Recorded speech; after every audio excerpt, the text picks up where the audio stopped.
Hey, welcome to the Create Unknown, the home of Make Something Mean Something. I am Kevin Lieber. I am a real American. And with me, as always, is Matthew Tabor. I came prepared today. I Mm. have when we talked about Redwall, I knew it was going to be substantial. I knew it wasn't going to be a 20-minute thing. I didn't think it was going to be 2.5 hours, but mice are fascinating. Mice at war are triply fascinating. And I had a can of Sunkissed Zero Orange ready to go. And I had a can of Diet Ginger Ale. And I knew I was going to deploy those. This time, though, I've got it on hand in case of emergency. And I think there's a chance that when we talk deeply about Hulk Hogan, there's going to be a point in which the only thing that's going to relax me, focus me, is going to be cracking the can of DGA. So when that moment hits, I'll let you know. I'll let you know that it's a sort of pressure valve releasing. Mm-hmm. But I actually have been thinking about this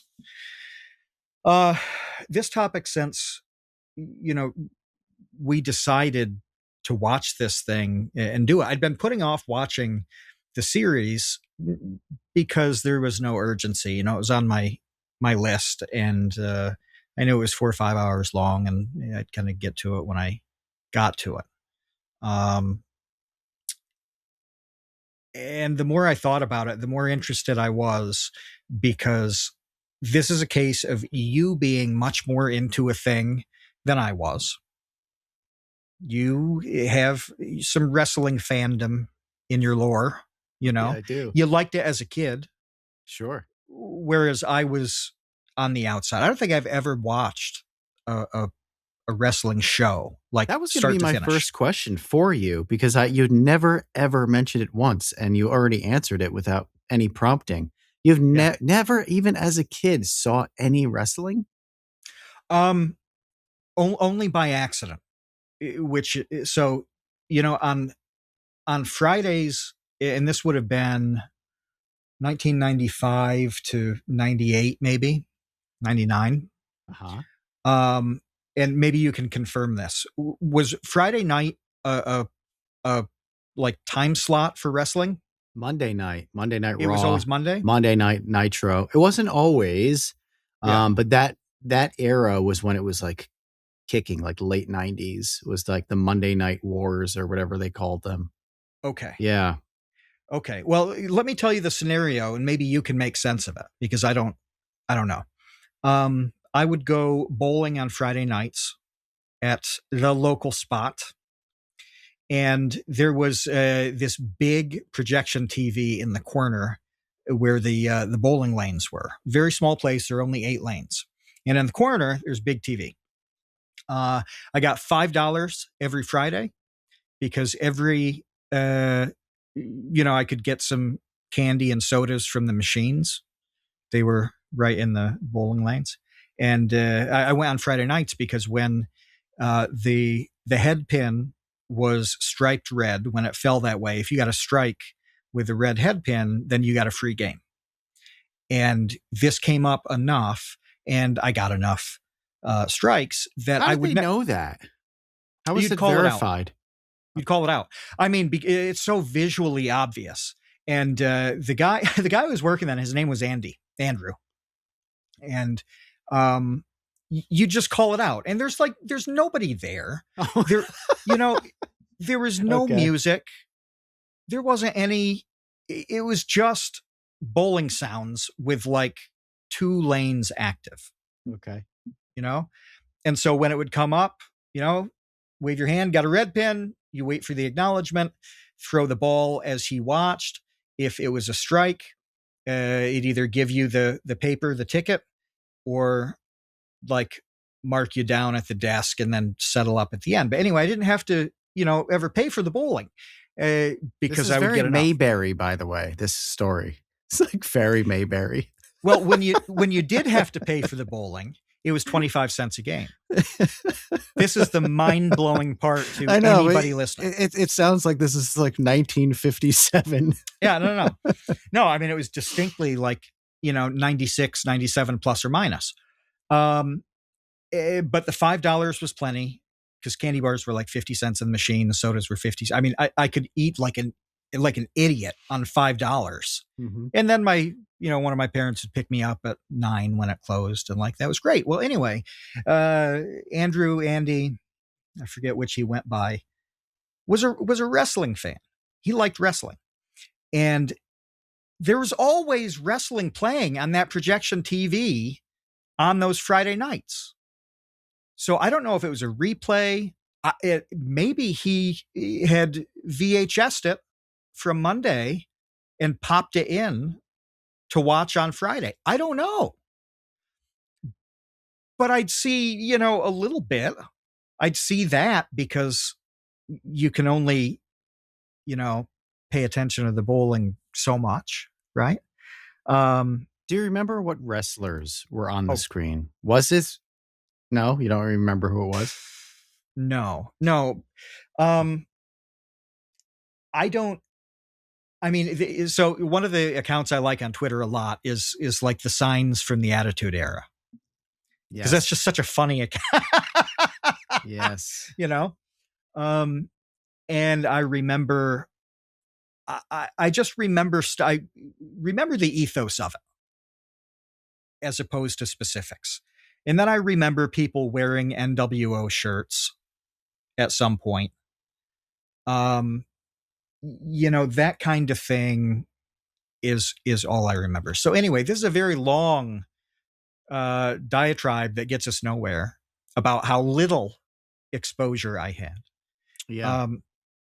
But as I thought about it, we were in the prime of Hulkamania, because being 4 or 5 years old when this was really kicking off around 87, it was such a tremendous cultural institution. Everybody, I knew the wrestlers from that era.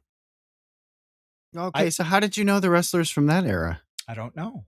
That's a good question. See, I'm so glad that you brought this up. One of my earliest, so I don't remember anything. Longtime listeners of the Create Unknown know, very little memory in my brain. One of the things I do remember, one of my like 2 memories of being, I don't know, less than 5 years old, was listening to the Hulk Hogan "I'm a Real American" theme song over and over and over again, and doing like wrestling moves on my mom and dad's bed when I'm like 4 years old. I remember that distinctly. You telling me this. You brought this up some years in the past. Oh, really? Yeah, like 10 years ago, you told me about this, and I never forgot it because it's the funniest image to me. Yeah. It's just seeing you like jump around going crazy for no discernible reason. By myself, like not with like my brother or like my sister hadn't even been born yet. Like I'm just like a little kid alone, like not with my cousins, just alone pretending I'm Hulk Hogan. Yeah. And it was awesome. And I was, I don't know, 4, 5 years old, something like that. So you're right. That era, it was. And before we move on, we have to start by saying that the documentary is called Real American, right? It's on Netflix, and it's about Hulk Hogan.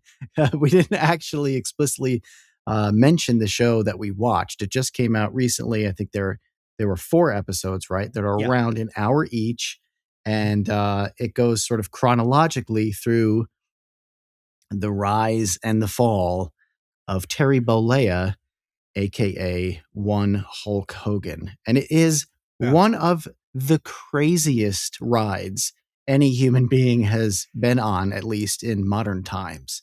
Yeah, it really is. And this is why I was saying, I've been thinking about this kind of obsessively in the context of both us and, the broader stuff. And there's, you like F. Scott Fitzgerald more than I do, right? I don't claim to be an aficionado. I You're do not a like super fan. I like The Great Gatsby. You Yes, like the sorry. Gatsby. You like Sorry. I'm an apologizer for Gatsby. the OK Gatsby. Is the revised title of the book. The Acceptable Gatsby. Sure. But he had a quote. He wrote The Last Tycoon. It was called, and somebody can verify it was The Last Tycoon. Without looking it up, it was The Last Tycoon. He didn't finish it before he died. He died just before World War II. But he was working on that, and it was published after his death. Anyway, regarding this, he had a line that survived, which is, there are no second acts in American life. And I think that was true at the time. And it's fascinating to watch it become not true anymore. And it really became not true in the 1980s. With, people don't realize that it's really actually a big deal that the human star of Bedtime for Bonzo eventually became president of the United States and presided over the destruction of the Soviet Union and winning the Cold War. Ronald Reagan did something else before he went into politics. He had a long acting career, and then had a very successful and important second act in politics. That was really uncommon. Even the people who had done different types of things before going into politics, it was related, like military service, like an Eisenhower or a Grant. It's not altogether different to go from generalship to presidency, right? It wasn't, very It's different. stepping stone-ish, more so than That's right. a totally different act, second act. Yeah. It's not, to me, a real second act. Well, Reagan pulled the real second act. Then Terry Bollea pulled about 5 acts. And that's what makes the Hulk documentary a really fantastic ride, is there are like 5 distinct eras that go on in his life where the story legitimately should have been over after each one of them, and could have been, but he figured it out.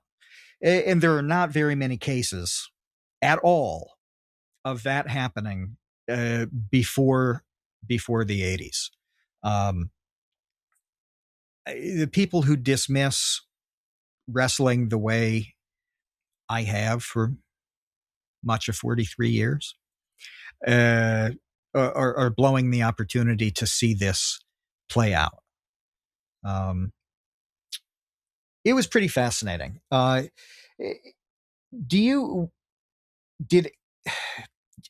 you watch wrestling alone? Did your parents watch it? Did your brother, your sister would have been younger, so whatever. When I was really little, I don't remember. I don't remember if I watched it alone. I may have, but I mean, we also, it's hard to say how I even knew about it. You only have the one TV, and being like the 4-year-old boy, and we had a lot of people in our house, by the way. It wasn't just like my brother and my parents. My aunt lived there. My grandparents lived there. Like, it was a full house situation. Not quite Brady Bunch, but kind of full housey.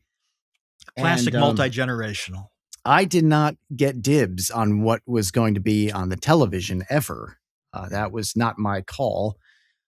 So I don't know. I don't think certainly my brother was not a big wrestling fan. So it's not like he got me into it or anything like that. Later, so really little, liked Hulk Hogan, but that could have just been in the general milieu of being a 4-year-old in the 80s. You know who Hulk Hogan was, and he was awesome because his muscles were freaking huge.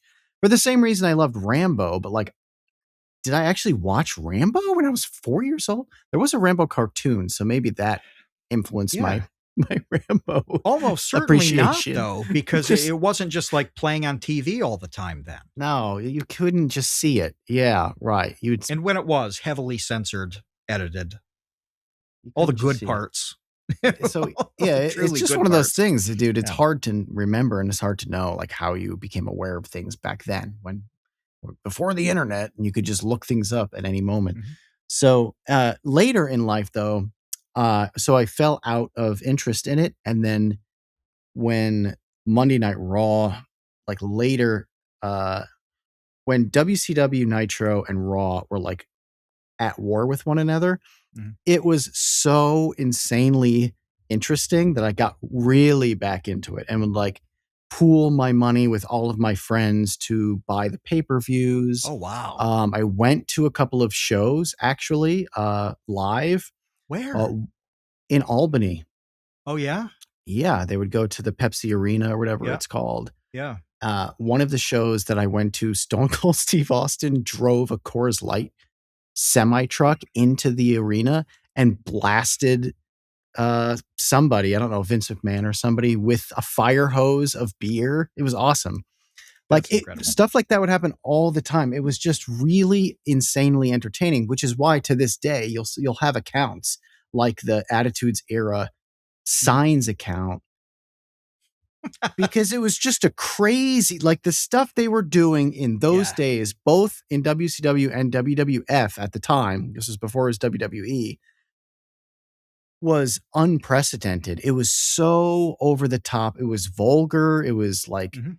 really offensive. It was they were seriously pushing the envelope in so many ways. They did stuff that is ghastly to remember uh, at this point in those days, like Some of the racial sign. stuff, Oh, yeah. sexual stuff, stuff with corpses. I don't know, like Nothing is anything off limits at all. incest, Yeah. like everything you could imagine Yeah. was in those shows. It was That's why I like insane. the signs account, because people made signs about things that would get you thrown in jail now for hate crimes. Really bad. And then you'll see like, it might be like a 65-year-old guy holding up the sign, or it might be an 8-year-old girl holding up the sign. You never know. And so it's such a grab bag of an account. It's absolutely, it never disappoints. Um, No, but the thing that I found, one of the many, many things, but I would say the first thing that I found super compelling in the documentary, in the Hogan documentary, was I think that they did a pretty nice job of illustrating how kind of hokey and podunk the entire business of wrestling mm, was prior to WrestleMania. Before that, it was very regional and you had all these different just kind of like local things and the wrestlers would like travel around a lot to the different yeah. federations or whatever they were called, conferences, I don't know, that were just all over the map, Yeah, the territories. There was the something like 8 or territories. 9 that were split up, and you would go from territory to territory, do your circuit within them, and move on. And it for not very much money, if you could make your expenses at all. And as I'm watching it, it's just like minor league baseball, where you're getting very little money. It's just as hard, really, in terms of what you're doing as the major leagues, in terms of the wear and tear and the logistics and all that, with none of the benefits at all. And you're doing this for like literally hundreds of people each time. That's it. I mean, one of the best things, when people talk about sports, it's never like the pro careers, like especially like baseball. It's very different with football because there is no system like that. There's no system. And even in college, and especially now, it's quite similar to the professional level, in terms of the lifestyle there. But yeah, like minor league baseball is garbage. It is when you're listening to a game, and the color guy, the one who's almost always a former player, and usually a middle of the road one. Like for the Red Sox, it was Lou Merlone. He still is the guy. Um, he'll talk about what that life was like, or Will Middlebrooks does this too. Uh, and he's like, yeah, I'd buy this, like the biggest jar of peanut butter I could and the biggest jar of jelly I could, and then 2 loaves of bread. And I'd be in the back seat of somebody's, beater car, wiping up peanut butter and jelly sandwiches for the 5 of us crammed in. Seriously. Yeah, it's awesome. Yeah. I mean, this is one of the, there are like a handful of things like this. Stand-up comedy is like this. Um, Being a musician, a touring musician is like this, Mm, where you have to be okay with constantly being in the car or the van, sleeping in it. The yep. thing breaks down. Now you're going to be late for this show and you don't have, you're just trying to get to the next show. So you have gas money to get to the following one. And it is just this really particular, strange grind that was why I stopped playing music. Like literally that Mm, was why is that I had friends who or I became friends with an actual band and I saw their what they did, what their lives were like. And I was like, I just said no. I was like, I can't, like, I literally can't do that. I can't do what you do. I mhm. know that about myself. There's no way that I'm like trudging around all over the place, dealing with potentially the trailer that you're hauling behind you gets stolen and now all your equipment is gone. Like horrible Yeah, things for like not a lot of benefit. Like the benefit is like beer money and yeah. drinking in some strange bar or some house party somewhere. That's Mhm. sort of the extent of like the pros. Uh, as in relation to the cons, I mean. So Ah, anyway, that's what wrestling was until WrestleMania. It was just like these guys who even it seemed like if you were at the top of your game, you were like one of the more popular wrestlers. Didn't seem awesome. Like it didn't seem like you were getting all kinds of money and opportunity and all of this stuff. It seemed like I think I read a quote where someone said like if it weren't for WrestleMania, wrestling would have gone the way of roller derby. oh, Triple H says that. Excuse Oh, me. Triple H said that? Yeah, who? What is his name? Paul Levesque. Paul Levesque? Yeah, uh, he. I think he's like executive vice president of WWE now. Yeah, he's pretty In much head honcho. Yeah, in the documentary, he has a different title. It's something like chief content officer or something like that. Okay. But anyway, quite high up, and he obviously had a career that was And important. he's married to Stephanie McMahon, Oh, I didn't know that. Vince's daughter. Okay, Yes. that helps too. Yeah. But yeah, he's running a meeting at the very end. At the very end, where they're talking to everybody about the tribute they're going to do to Hulk Hogan, or for Hulk Hogan, the 10 bell salute and all of that. And he's just saying we owe everything to him, and without him, and he and WrestleMania are inextricably linked. Like you cannot pull those two things apart in the 80s. And the first one too. He says it would go the way of roller derby, and it's so funny because you'd mentioned that to me weeks ago, that line. Oh, okay. And then I saw it in the wild, watching the thing. And it jogged this memory because I've been obsessively thinking about wrestling when I was a kid, and what it was like being 5 in 1987. Um, that specific time, which I'll probably go into later on, but I by 87, and when was the first WrestleMania? I think 85? I think 85 is my guess. Yeah. Yeah. So by 87, and again, I started kindergarten in 87. Okay. So I turned 5 that summer. Uh, I knew who a lot of wrestling people were. Everybody knew Captain Lou Albano, and he'd done the music video with Cyndi Lauper. related to the Goonies film, and that was in '85. I knew Hulk Hogan from Rocky III, even outside of the wrestling, being Thunder Lips. You knew Mr. T, who at that time I thought of him through wrestling because A-Team. It You didn't wasn't. watch A-Team? Oh, I liked Yeah, A-Team. it was. Yeah, it just didn't come up for me. But I knew who Roddy Piper was. I knew who Jimmy the Fly Snuka was. Everybody knew Andre the Giant, right? But I mean, there's a list of probably a dozen people who I, as a kid, who had never watched any wrestling and never would watch any wrestling. I knew about these people and I knew their gimmicks. I knew who Mean Gene Okerlund was. And I knew his function. I don't recall knowing who Jimmy Hart was, but I knew that every wrestler had a manager. I knew that was part of the thing.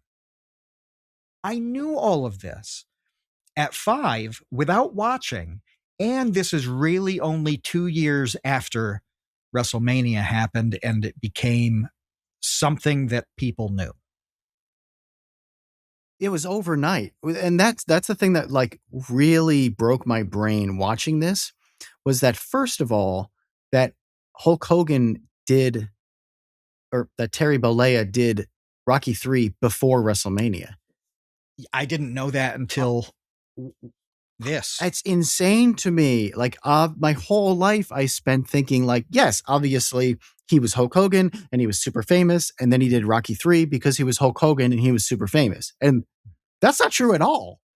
No. Like, I guess Stallone just, you saw him I on don't TV. know, was in a hotel room in New York City on a business trip or something and was flipping around and landed on wrestling and saw Hulk Hogan and was like, that's the guy I want in my movie. That was it. Like, that's insane. Yeah.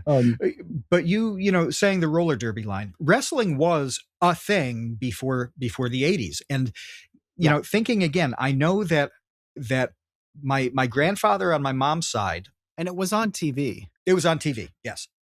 So I know that he and probably his brother, I maybe he wasn't into it, but I know that my grandfather was into it, watched wrestling in the 70s when it was like George the Animal Steel. And everybody knew who Bruno Sammartino was, just because this is cultural knowledge. Dusty Rhodes. There were a handful of like pretty famous guys from that era. And I think it was like Saturday morning wrestling. I'm pretty sure. Yeah. People watched it. It just was, a certain kind of person and not very many of them. Just like Hulk describing who went to the shows.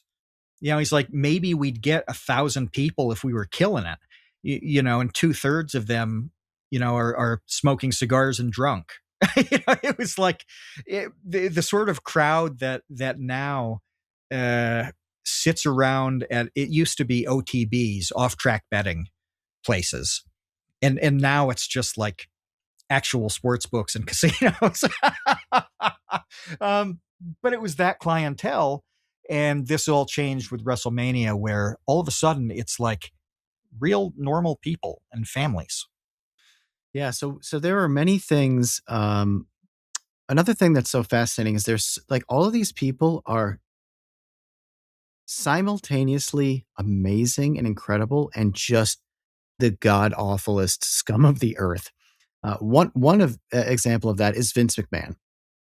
Now, Vince McMahon has a lot of controversy for reasons that he 100% has earned. At the same time, he is unequivocally like one of the most genius promoters and businessmen of modern times.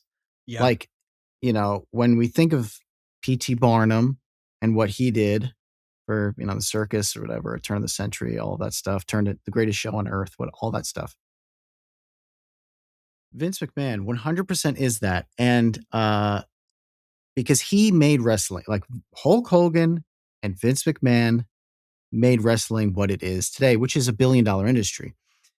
Many And billions. one Yeah. of the really interesting things I thought he did is explained in the documentary, which is that McMahon pulled all of these mainstream celebrities into WrestleMania. So Yeah. WrestleMania was apparently a tremendous gamble. Like Vince McMahon mortgaged his house. He just, every single dime and nickel that he could scrape and things that he didn't even own, he put towards WrestleMania. He put it, put all his chips on WrestleMania for this thing to work. And if it failed, then he would have been ruined. And instead, it worked. And, we are where we are today. But getting back to my point is that he had the foresight. Like, I don't know how he was able to figure this out on the first try. Like if he had done Yeah. a WrestleMania before and it was like, oh, it was like I broke even on it, or like I lost a little bit of money, but I've learned some things and now I'm back and I'm going to try something else.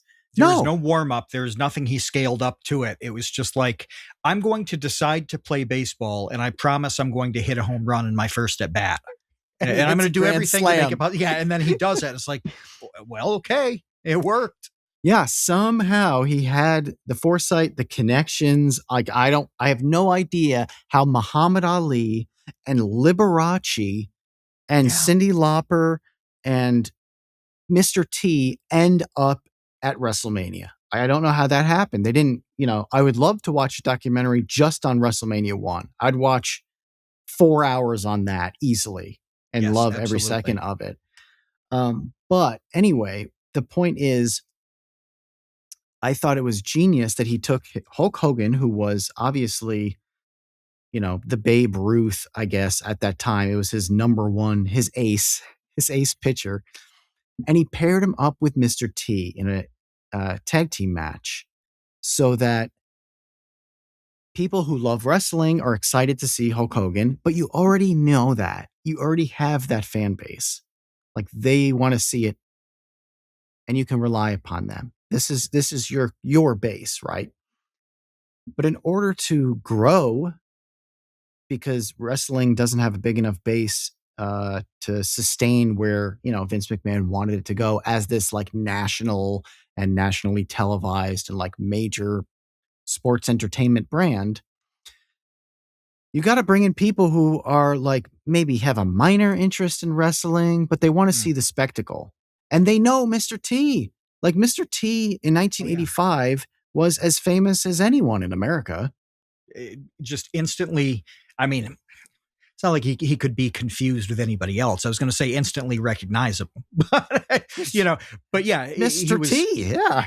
There was probably a short list of like 10 people in the world who were globally just beyond relevant.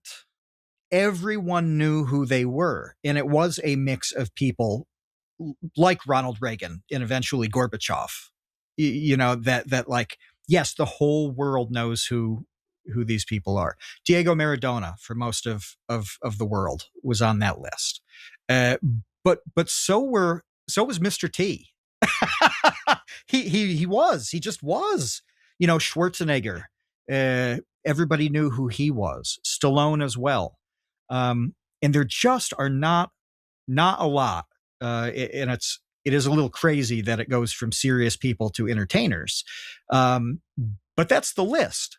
And yeah, he did a great job of saying, it's not enough to involve these people like the Liberace and Cyndi Lauper and all of that. But it's like, no, it's not good enough to have Muhammad Ali introduce a match or, give a little speech or be in the first row. It's not good enough. He needs to be the referee. He needs to be part of this action. He needs to be part of the story. And the immersion of these people who everybody knows. If Elvis hadn't died in 77, I can guarantee that Elvis Presley would have had a role in WrestleMania 1. And he at loved least it. would have been offered the role. I'm sure he would have been into it. And he would have been into it. Absolutely would have been into it. Andy Warhol was super into it. Yeah. Which yes. I'm just like, Does that make sense? Not to me, but it's true. Yes. Yeah. Like I the mean, putting it. preeminent New York Mhm. art guy Yep. loved wrestling and Yeah. was there. Putting it in Madison Square Garden was such an important choice. That was Yes. huge. And that Yes. played into the legend of Madison Square Garden is where the greatest things in sports happen. All sports with a capital S. There are places that are mecca for an individual sport. They exist worldwide in different stadiums. But it just further cemented Madison Square Garden as no for athleticism and entertainment and showmanship. This is the only place suitable for it. It's very hard to express what that even is because there isn't a place like that anymore. And there hasn't been really since MSG, I don't want to say faded, but got swallowed up by the single sport destinations. The Yankee stadiums and Fenways, that kind of thing. And I forget, well, you say Old Trafford in the UK. Some of the football stadiums have that lore and mystique. But there's Wimbledon. exactly Wimbledon for tennis. Even Roland Garros. Augusta with the Masters. Like these single sport locations exist, but there's not a place anymore that is the standard, with everything else being a distant second for sports and entertainment. Yeah. Yeah. You Because know? it could be concerts, it's basketball, Yeah. it's boxing, it's Mhm. wrestling. Yeah. Speaking of Elvis, one of the best recordings he did was live at Madison Square Garden in the early 70s. It was just the place.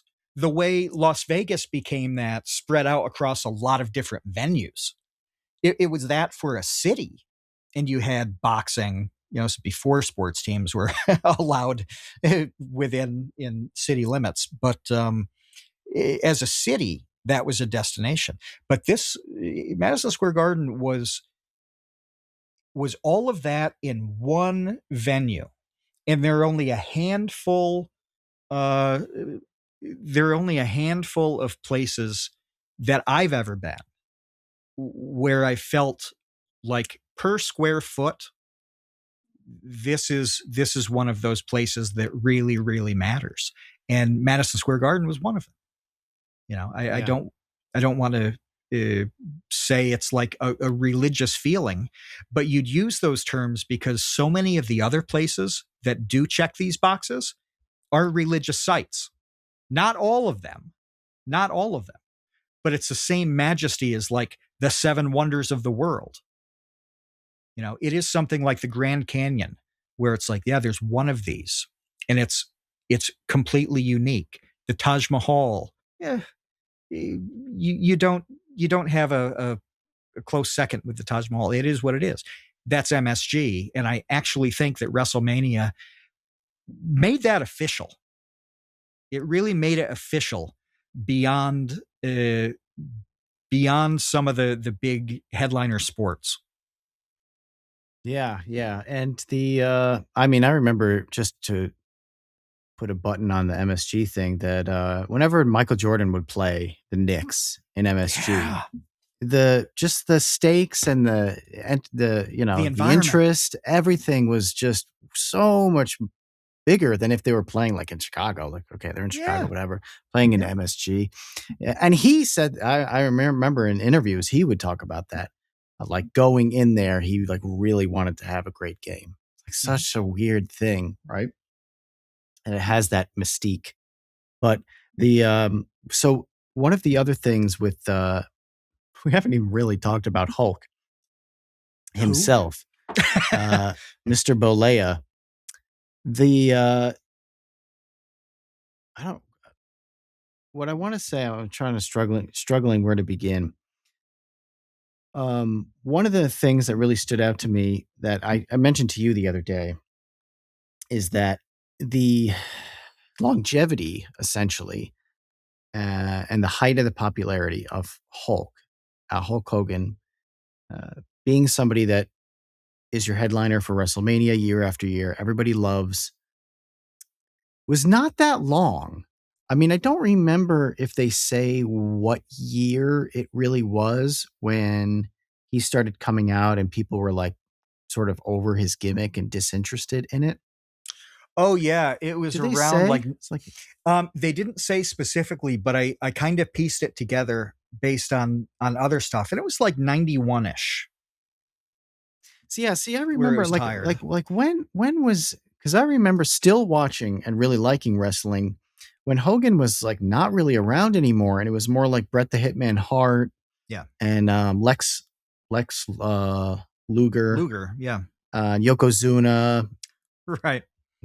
all of them. That was really kind of after, and that was early 90s Yeah, for sure. yeah. So it's amazing to me. And I think about this just in terms of all entertainment, musicians, YouTubers, whoever it is, like no matter how high you are, in that zeitgeist, 5 years, 6, 7 years, you can Yep. stretch it to maybe. At that point, people are like, nah. It's just not, they're just bored. Yeah, Just bored. there's a little bit of a shelf life. You have to provide something that is like in a sport completely dominant, and they can't see anybody else do it. It has to be so good that you're the only one that can pull this off. And in wrestling, when the point is entertainment, other people can entertain, maybe not as well, uh, but they can still entertain to a really high level. He's not the only entertaining person wrestling at that time, and at a point, you just kind of want something different. One thing I like about, you know, I don't know why I'm thinking about baseball so much along with this, because they're not at all related.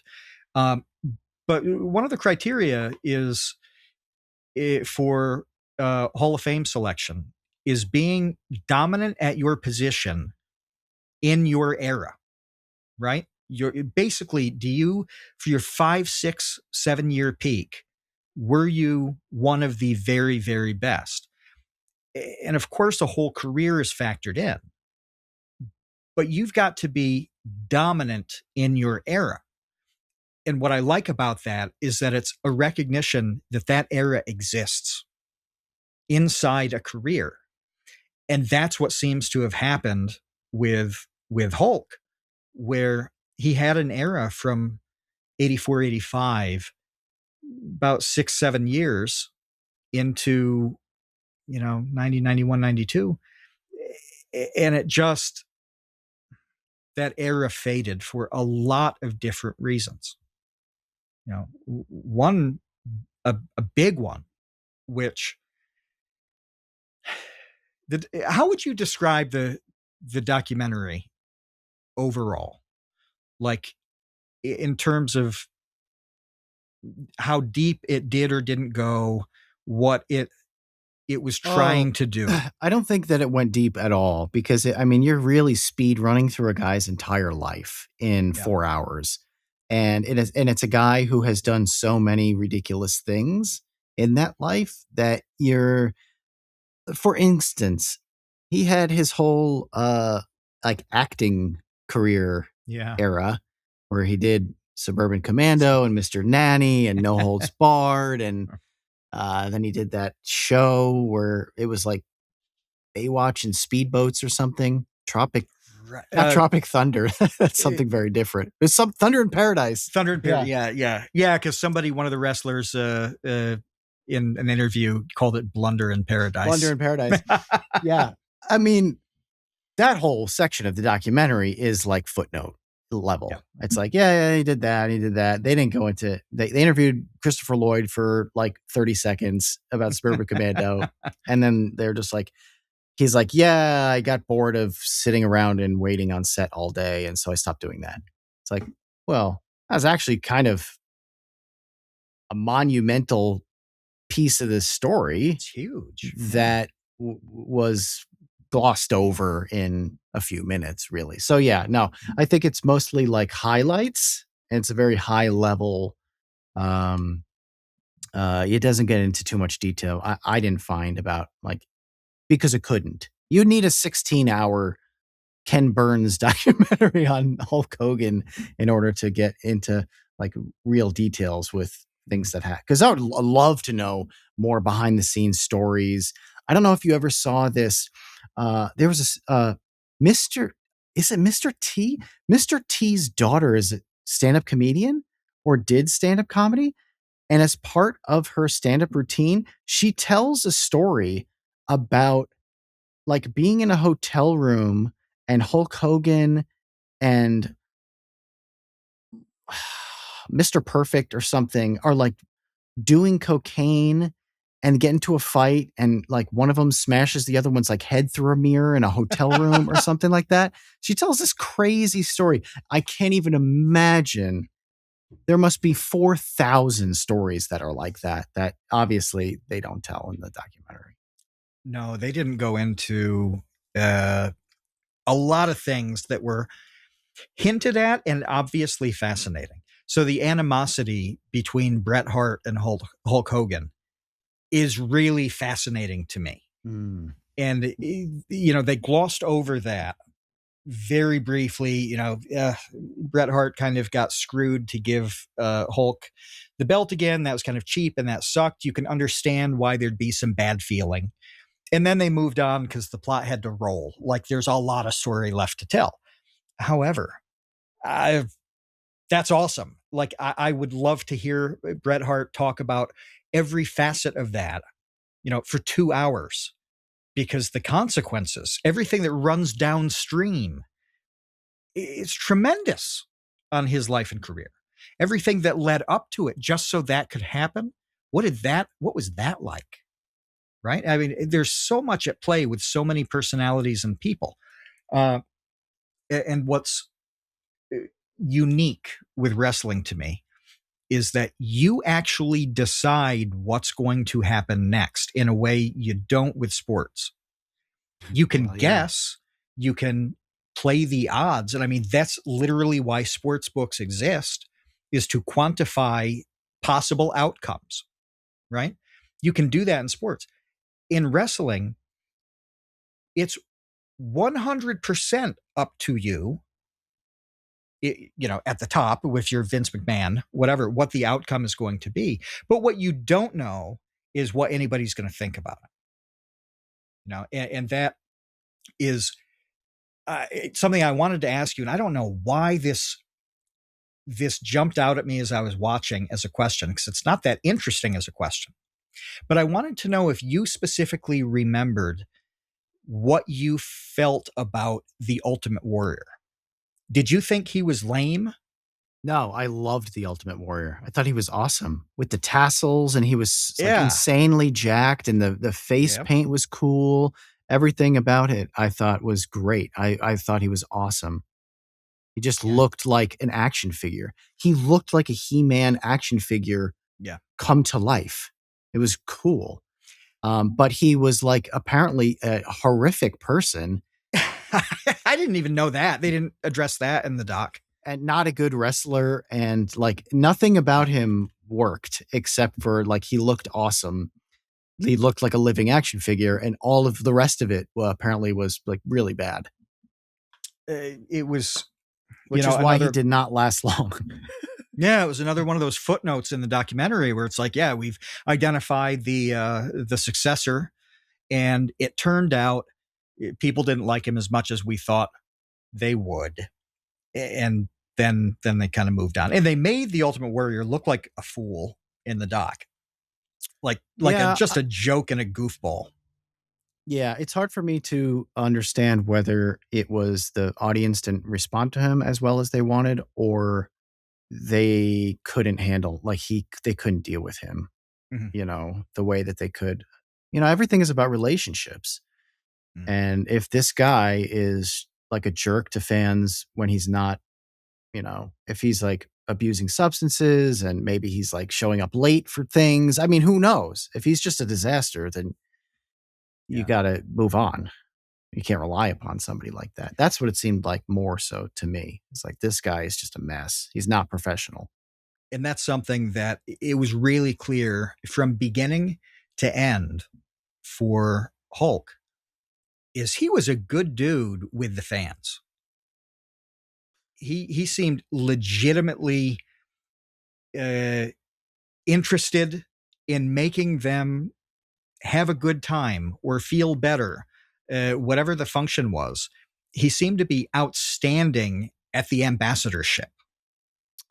Oh, yeah, yeah, and, whether that was just to stroke his own ego or whatever, it kinda doesn't matter when the No. result is that a whole bunch of kids are really happy that they got to meet Hulk Hogan. Even if Yeah, he's yeah. hungover and he was up all night snorting cocaine. Yeah.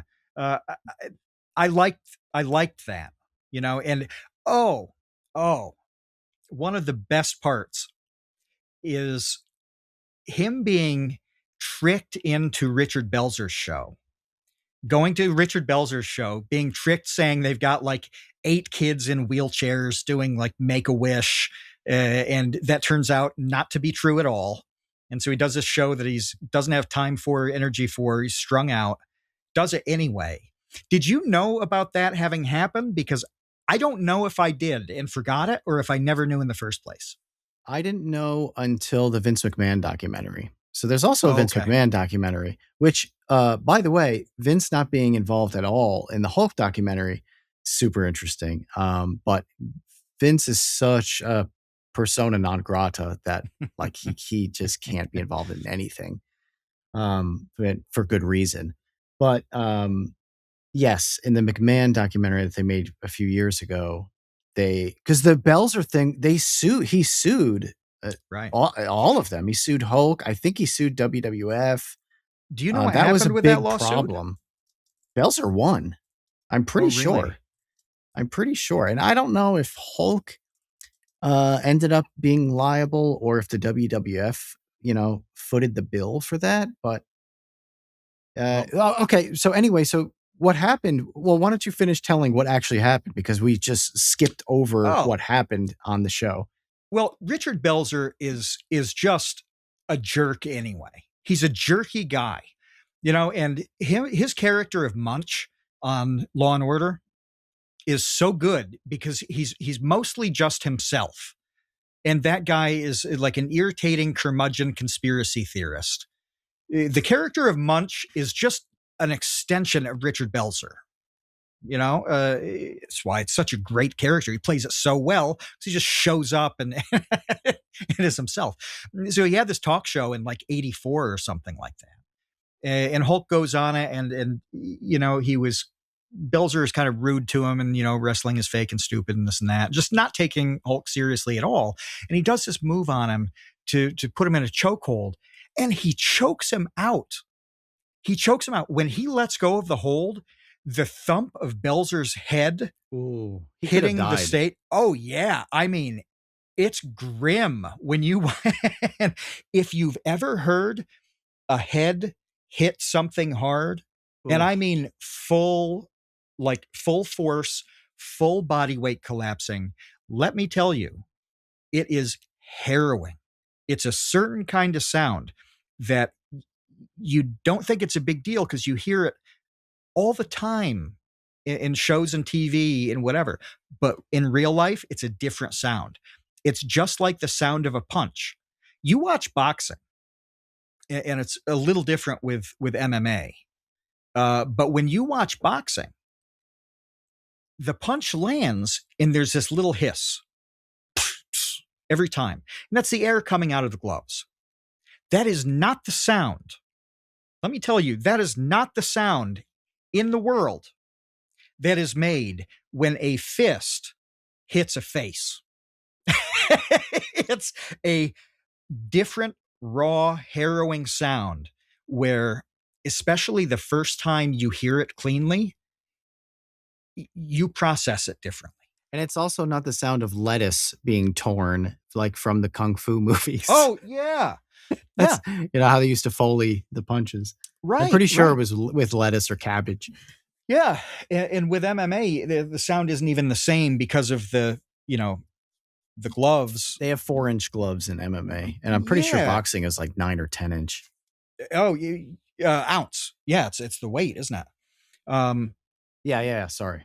Yeah, it's just a different sound. But like the skin, the fist on like skin and bone sound of a punch is unique. And it's the same sort of sensation when you hear a head hit something hard. And you hear it in that Belzer clip. You see it and you hear it.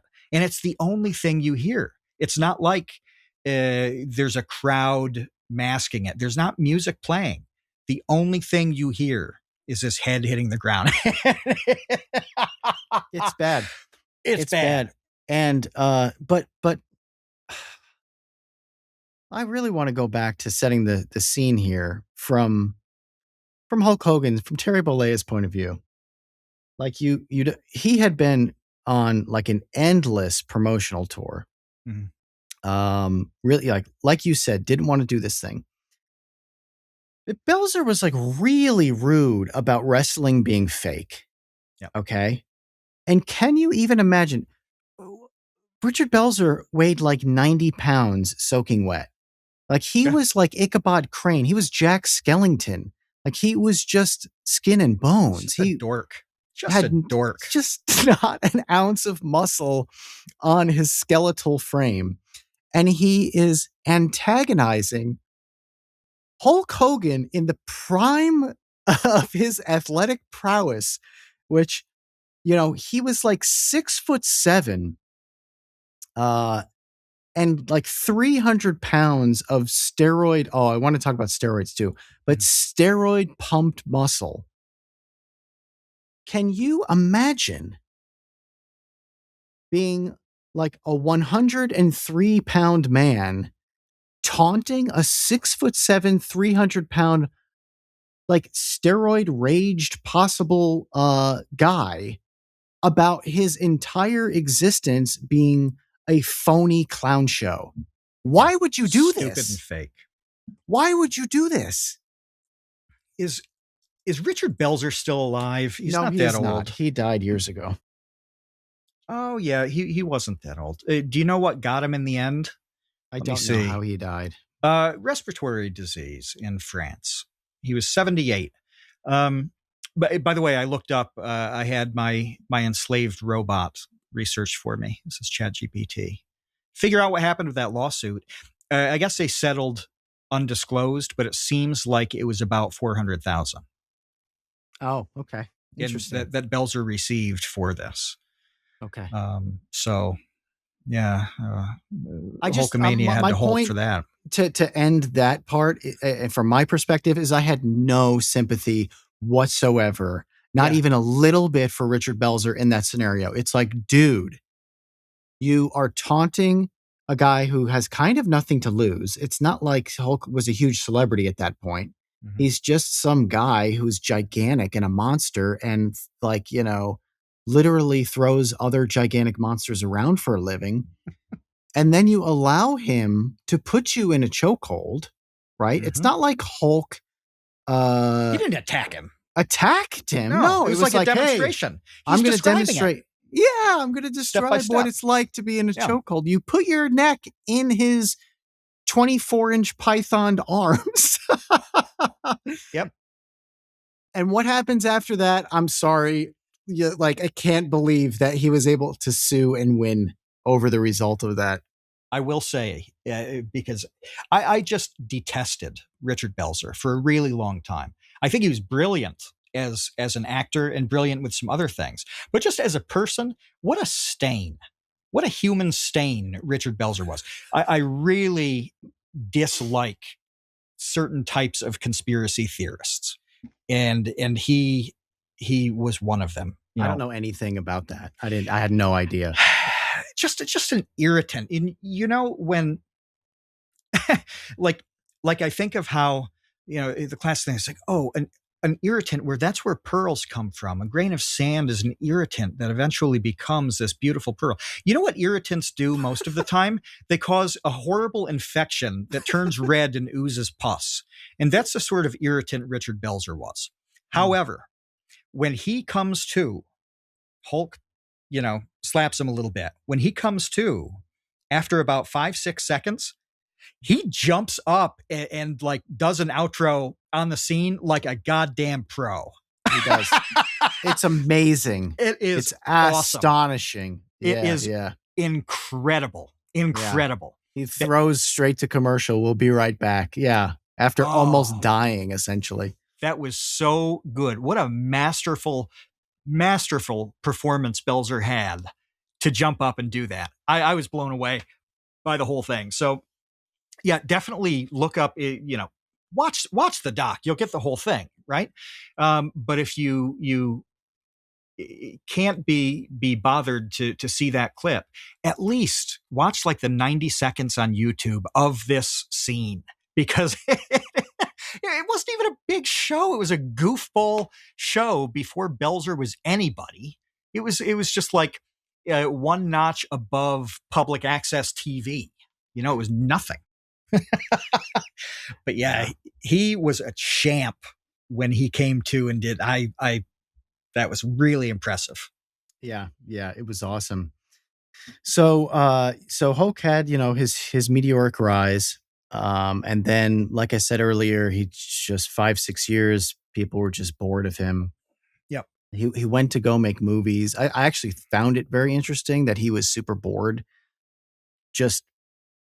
It was boring to him to sit on set, like sit in a trailer 12 hours a day to like shoot like 3 minutes of something. Yeah. I totally get that. Like, can you imagine like the 180 from life on the road and wrestling and the parties and everything to, you're due on set, when you look at your call sheet to see what time you have to spend 2 seconds reciting 5 lines, and then the rest of the time, we got to set up lighting, and you just sit around all day. Like, I totally get that. That made perfect sense. Well, and also the stuff he made was horrendous. Like, it's important to note that all of his movies, the TV show, all of it was junk and garbage, and he was very bad as an actor. Yeah. Really bad. And all the stuff that played on celebrities going into making movies in that era, they were all terrible, really, really bad. And it would be, really 20 years before, before kind of the film industry realized that these were not like, they didn't have to be cheap vehicles. They could be legitimately entertaining, good stuff. I mentioned to you last night, I sent you a DM on Twitter saying if, his timing was so bad on this. Whereas if he started doing movies, if he was one of the people in Expendables, he would have crushed. It would have been exceptional. By that time, we'd kind of worked out how to deal with the situation and make a really entertaining, good film with people who shouldn't be there. Yeah, right. Stallone figured it out. He's the one who figured it out. Yeah.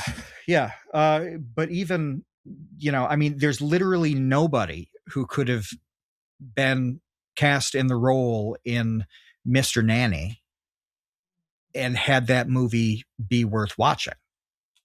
It was horror. It was stupid. It's just really dumb. So there's not really any chance that he could have succeeded. But the timing, and I'm hesitant with bringing this up because it's something that I find to be very real and take very seriously. And I don't think that other people do. All right. Before you finish that thought, I want to throw in Shaq also making terrible movies in that era. So Shazam. This was not, Hulk was not alone. It was like, this was a Hollywood thing where they're like, oh, gigantic guy. let's make him a genie. Let's make him a nanny. It'll Yeah, make lots of money. And the answer is no, it won't. it didn't. And there was a lot, like, I don't know what word fits because it's different than slop, but like there's a reason why Operation Dumbo Drop exists as a movie. Do you remember that film being like existing? Vaguely, who was in Operation I Dumbo want to Drop? say Danny Glover or Louis Gossett Jr. I forget which Oh, one. you're right. It is Danny Glover. Yeah. And Ray Liotta and Yeah. Dennis Leary. What like the three musketeers of like lost actors in that era of 1995. Yeah. And they're not bad at what they do. Like Dennis No. Leary did a fantastic job in Rescue Me. I don't know if you ever watched that show where he's a fireman. Dude, Ray Liotta is amazing in and like Ray basically Liotta. everything. Yeah. But there was this genre of film for about 6 years from like 1990 onward. It was just stupid. Like, Bad. and the only Bad. equivalent, the sort of thing that like Mystery Science Theater would watch, that came out 50 years prior, like B movie, barely even, that's almost too much dignity for the thing. But like movies weren't that stupid and bad since actors were on contract with studios to produce a set number of films and they were just churning out garbage at times. Yeah. That came back like through free will. Operation Dumbo Drop has a 22% on Rotten Tomatoes. Guess what Mr. Nanny's percentage is on Rotten Tomatoes? It's got to be less. I'd say 8. Oh, you're so close. It's 6. 6? Yeah. 6%. Did you ever watch any of these? Because when I was a kid, I watched Suburban Commando. I watched all of them. Dude, I watched all of them. Every single one of those movies I mentioned, I saw when I was a kid, for sure. Yeah. But I think I watched all of them like once. Maybe Noel's Holds Barred I watched more than once because I think it was on HBO inexplicably a lot. But no, I didn't even like them when I was 9. Nobody liked them. There was nothing to like. There was nothing to like. But that, the thing I was going to bring up is like, I think that Hulk was a fantastic fit for the moment in his first run. And that is extremely important to understand what the peak situation can be for a personality, not just in entertainment. Hulk was a hero, right? He was not just a face in wrestling, but he was a heroic persona. And heroes aren't much without a villain. They just aren't. Like, you have to have something to push against. You have to have something to beat, right? And the Doc did a good job of showing, this is the Iron Sheik at the time. And then the succession of people where like Andre the Giant wasn't some political heel, but it was an impossible task to beat him. Yep. Yeah, to body slam him. It was impossible. So there was something like that to push against. And there was such a feeling of that in the peak of 86, 87, where there were a lot of people to dislike. Okay. There was an active conflict in the world where it's not like now, where now there are people there's some bad people and they do some bad things, but they're not an actual threat in the way that bad people were in the past. Germany was a threat in 1939, a very real one. Iran is not going to, land in Boston Harbor and try to take over this summer. They're not going to. That threat, that enemy was quite real in 85, 86, 87 with the Soviet Union. and the entire Soviet bloc. I mean, that was a large part of the world, a significant part of the world, not just one rogue place. And so, even though Hulk Hogan isn't a real character, he was playing in reality. And there was a context to have an American hero at that time.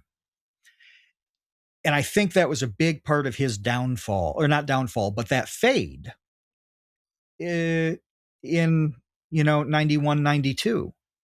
That entire ethos had collapsed, right? The Soviet Union had collapsed. That was gone. There really wasn't a lot bad in the world. The stuff with Saddam Hussein was very local, regional. It was contained. When we went to deal with that, it was describing it sounds flippant, even though it's completely realistic. It was over so quickly. It wasn't close. It was like if you had Major League All-Stars playing like a T-ball team. And that wasn't, there's not a lot of tension there, right? Because it was like, yes, went in and absolutely dominated for the right reasons and all this. After that, man, there's a reason why you do go on Twitter and people talk about the 90s as being like total carefree, like peak pinnacle of life. It's not just people like us and the boomers being nostalgic about a better time. Like, no, everything was pretty good in the 90s. Well, one of the memes I've sort of seen in the last year or so, I think that helps illustrate your point, is in regards to that string of movies in the late '90s that were all about this. It's like white collar boredom, essentially, where you had like Office Space, you had Fight Yeah. Club, you had American Beauty. Those are the three I can think of at the top of my head. I'm sure there are more prominent ones I'm forgetting, but they all had essentially the same theme, which is like life is too good and it's boring, and we need to. I mean, Fight Club is like, yeah, I need to go into like a dirty underground bare knuckle boxing thing just to feel alive.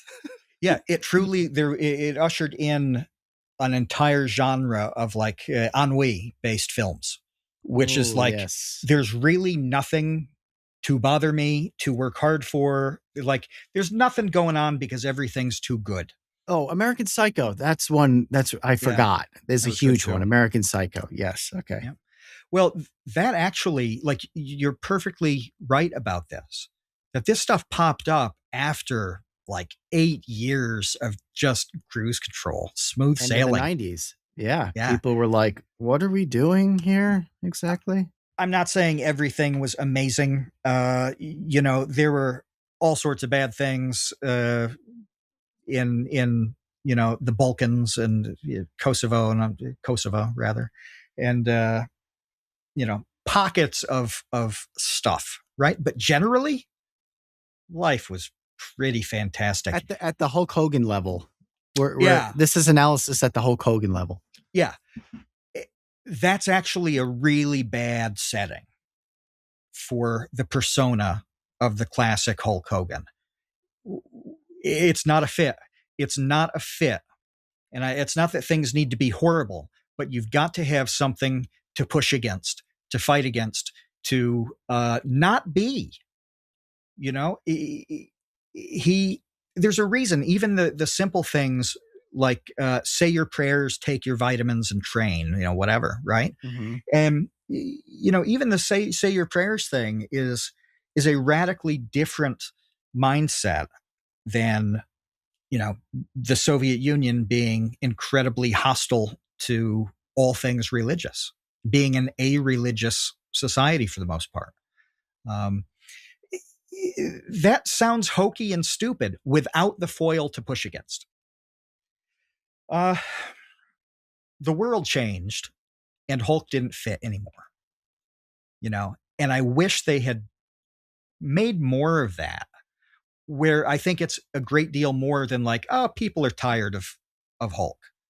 I'm sure there was fatigue because things didn't change a lot with what he was doing, and it just, he was being the same guy.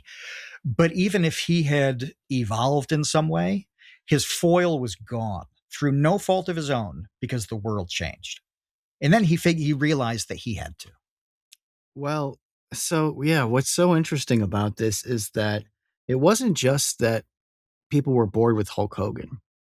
They became bored with WWF for the same reasons that I think that you're explaining, which is that, yeah, they were no longer interested in say your prayers, eat your vitamins, Americana. By the mid '90s. I'm not sure when did the NWO debut in WCW? I don't know, debut in WCW. As you're looking that up, 96. I was going to say mid 96. 96. By 96, the reason, so WCW, I mean, you talk about the WWF being a joke. WCW was a huge joke. It was just, I don't know, Ted Turner's a billionaire and he's bored and he likes wrestling. So he's going to fund he wants his own wrestling on his own TNT, his own Turner Network channel. What does TNT stand for? Turner Network Television it was. Turner Network Television, Turner Broadcasting Station. He wanted his own wrestling, so he funded his own wrestling. But it sucked and no one liked it and no one showed up for it and it was total garbage. And God, one of the things that they tried to do to get people to watch WCW is they would just take the cast-offs from WWF. They'd take, whoever WWF didn't want anymore, the leftovers. And they're like, oh yeah, we have this guy now. And that, Hogan was one of them. Anyway, NWO comes in and they have this kind of like grunge, like anti-establishment, everything's stupid. It's like the exact same attitude, and then WWF created the Attitude Era. It was the same attitude that we're talking about with these movies like Office Space, where it's like everything's dumb and stupid and trying is lame, and like having a job is stupid and boring and doesn't mean anything, and like nothing means anything. It's really what like the grunge era kicked off in like 91, but by like 96 it had seeped its way into everything. That anime attitude of just being like bored and lost and disinterested, and that's how like everybody felt in the culture, and that's what WCW took a risk in introducing with the NWO, because they had nothing to lose because they were like garbage and just losing bleeding money. And that risk paid off so well that WWF just flat out copied it. They copied it like they plagiarized the WCW's homework, like without any sort of reservations about doing so. And created D-Generation X, and DX was just NWO all over again, to the point where they literally stole Sean Waltman, who was 6 in NWO, and he became X-Pac in D-Generation X, and it was just, they stole it and they did it better. They did it better, and they crushed WCW to the point where then Vince McMahon bought it for like pennies as a joke, like 5, 6, whatever, how many ever years later. Yeah, for a couple $1 million. A lot of like Hulk Hogan could have purchased that with no problem at that time. Definitely. He could have bought WCW as his own joke. But this reminds me of something. I was really familiar with the early 90s WCW wrestlers because I never saw it. Wait. I'll never know what the end of I was. You froze. Are you Am I kidding frozen? me? Oh, no, I can hear you I'm now. back now. Oh, you're back. You're back. It's like, did this happen again? No. It's just a glitch. Had a glitch. Okay, so Impel is a company that made trading cards around 1991 plus or minus.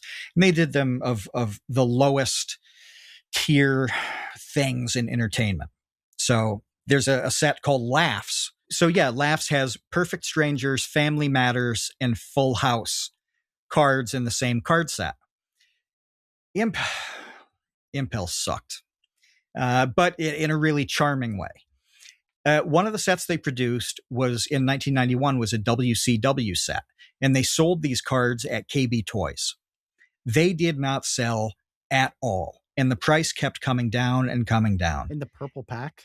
In the purple, but yeah, purple I have box. a bunch of those. Yeah. Well, at a point, the whole box, sealed box, was $3. Wow. They were $2.99, and I loved when I was 10, and I still do now. I love sorting cards and making sets. That's what I like the most out of card stuff. And so I would buy boxes, several boxes I bought of the WCW cards, and I would just assemble, open the packs, sort them out, assemble the sets, and I had a great day. But it means that like I can still see, these hideous cards, but like the Four Horsemen, like Arn Anderson. I liked one of his tweets a week or two ago, and I only know of Arn Anderson because of sorting those 91 cards. Ric Flair, Lex Luger, Sting was like the main part of that set. But the tag teams, the Southern Boys, who had like Confederate flag banana hammocks, and were very Skinnerd themed. They were very like, Joe Dirt, Southern rock themed. But I knew all of them. It was WCW, which I knew was the crummy version of wrestling. And I mean, if I even had TNT on the cable package at that point, I don't remember it. But I never watched it, but I knew all those people from from dealing with the cards. Yeah, but it's so interesting that WCW, before they figured out NWO, nobody cared in that early 90s era with Sting and the Steiner brothers. Yeah. Yeah. But WWF was kind of the same way. Like it was doing much better. But Undertaker, Doink the Clown, I don't know, whoever was around, that was a weird era. It all hinged later on flipping the script, on being counterculture and angry and lewd and offensive. And of course, that's what Hulk Hogan did. So Hulk Hogan comes in doing his same tired shtick at the beginning, and everyone's like, blah, you stink. And then he recognized like, oh, it's time to be a bad guy. It's time to paint on like a fake 5 o'clock shadow and go from red and yellow to black and be Hollywood Hogan. And that gave him the next era of his career. Yeah. His decision to turn heel in the way that he did it was absolutely masterful. And it honestly, like his ability to use the crowd as feedback to inform his performances is something I wish they had focused on more strongly in the series, because it's sort of like presented as a thing all wrestlers do. Which, yes, they all do it. Like every musical band is using the audience as a feedback, and like the good ones are, working with them and responding and all that. But there's no question that Hulk Hogan did this better than anybody at the time.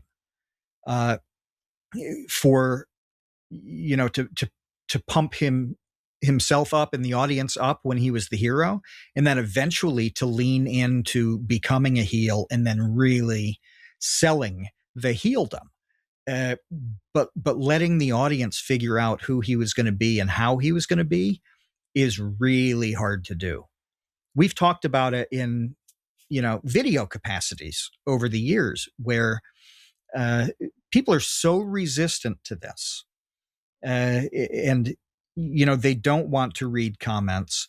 They don't want actual feedback on their stuff. They don't want it. Uh, he was okay with it and really wanted it and used it. If he gets butthurt about people not liking him, he just retires.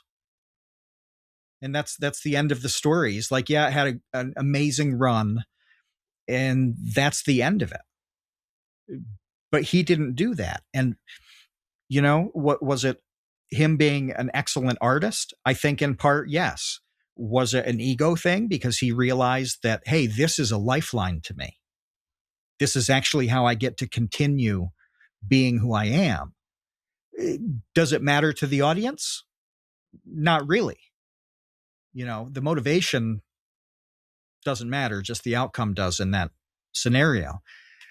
But that NWO heel turn is just exceptional. It's so fascinating. It's hard to compare that with anything else, just in general. Like, it's such a weird thing that you can go from like the best good guy to the best bad guy. Mhm. And then after that has run its course, you go back to being the good guy, Back to and being the people good haven't guy. seen it in a while, and everyone's thrilled. Like, oh my God, I love Hulk Hogan. He's the best good guy. I love the yellow and the red, and I can't believe he's back. And it's been, 10 years or whatever. And now I Mhm. love that. So it's just Yep. so funny, like the fickleness of the audience, or maybe fickleness is too harsh of a word. Just, I guess, the natural progression of an audience falling in love with a thing, getting tired of it, and wanting something different. That he was able to just be like a human roller coaster, riding that to success at three different decades. It's like the Run Rabbit of wrestling, sort of. Where, like, he has Yeah. his, each decade Yeah. he has a new story of who he is and why he is the way he is. I feel like with wrestling, at least, and again, I'm not, I'm casually familiar. I'm obviously not a fan, and don't know, a ton of specifics. Uh, but I feel like the overall zeitgeist of things is what determines what's people are going to be into, what's going to work, right? And so you had a natural foil for Hogan in the 80s, and then that changed and everything was really good. And well, he had to become the bad guy because everything was really good. And then, it got worse. It got crummier again. And then he did quite well, going back to being a hero, and people responded really well to that. Um, and when I think about the Ultimate Warrior thing not quite working, I don't see any context at all for the Ultimate Warrior to exist in. It seems Right. to me like the same way a manufactured pop star, uh, and I'm really obsessed with one from the late 50s. His name is Fabian. And Fabian is one of the first examples of, the industry. And it was music, it was movies, it was everything, where they saw a guy and said, this is going to be our star. He wasn't a singer. He wasn't an actor. He was a really good looking guy with, a bit of natural charisma. And there's a reason why anybody listening to this, if you know who Fabian is, I don't believe you. Not me. I don't even believe your grandmother mentioned Fabian at some point in the past, and you happen to remember. That's how he didn't become Elvis, right? And I got that same feel with Ultimate Warrior, where it's like they think it's a great idea. He's got a look that is striking, you know, but how does it fit? What is propelling this or even supporting it in any natural way? And there didn't seem to be anything So like there you know was what for they Hogan. did? Ultimate Warrior, it was just like he's ferocious and he's crazy and Mhm. he's a wild animal. And what they did instead, which worked, because I loved this wrestler, was Bret the Hitman Hart became the best wrestler. That's what his gimmick was. He was the excellence of execution, something like that. The best there is, So the best there was, the best there ever will be. technically, athletically, he Yes, was. technically, he was just like, this guy is the greatest wrestler, and that's why he's the champion, because he's a better wrestler than everyone, which he was. I mean, and Bret Hart was a great wrestler. Uh, they didn't just pull that out of thin air, and Mhm. it was like an emergent gimmick that collided with who Bret Hart was and all his training and his family. They were all wrestlers and blah blah blah blah blah, which was in stark contrast to the Hogan era, where those Yeah, guys stunk.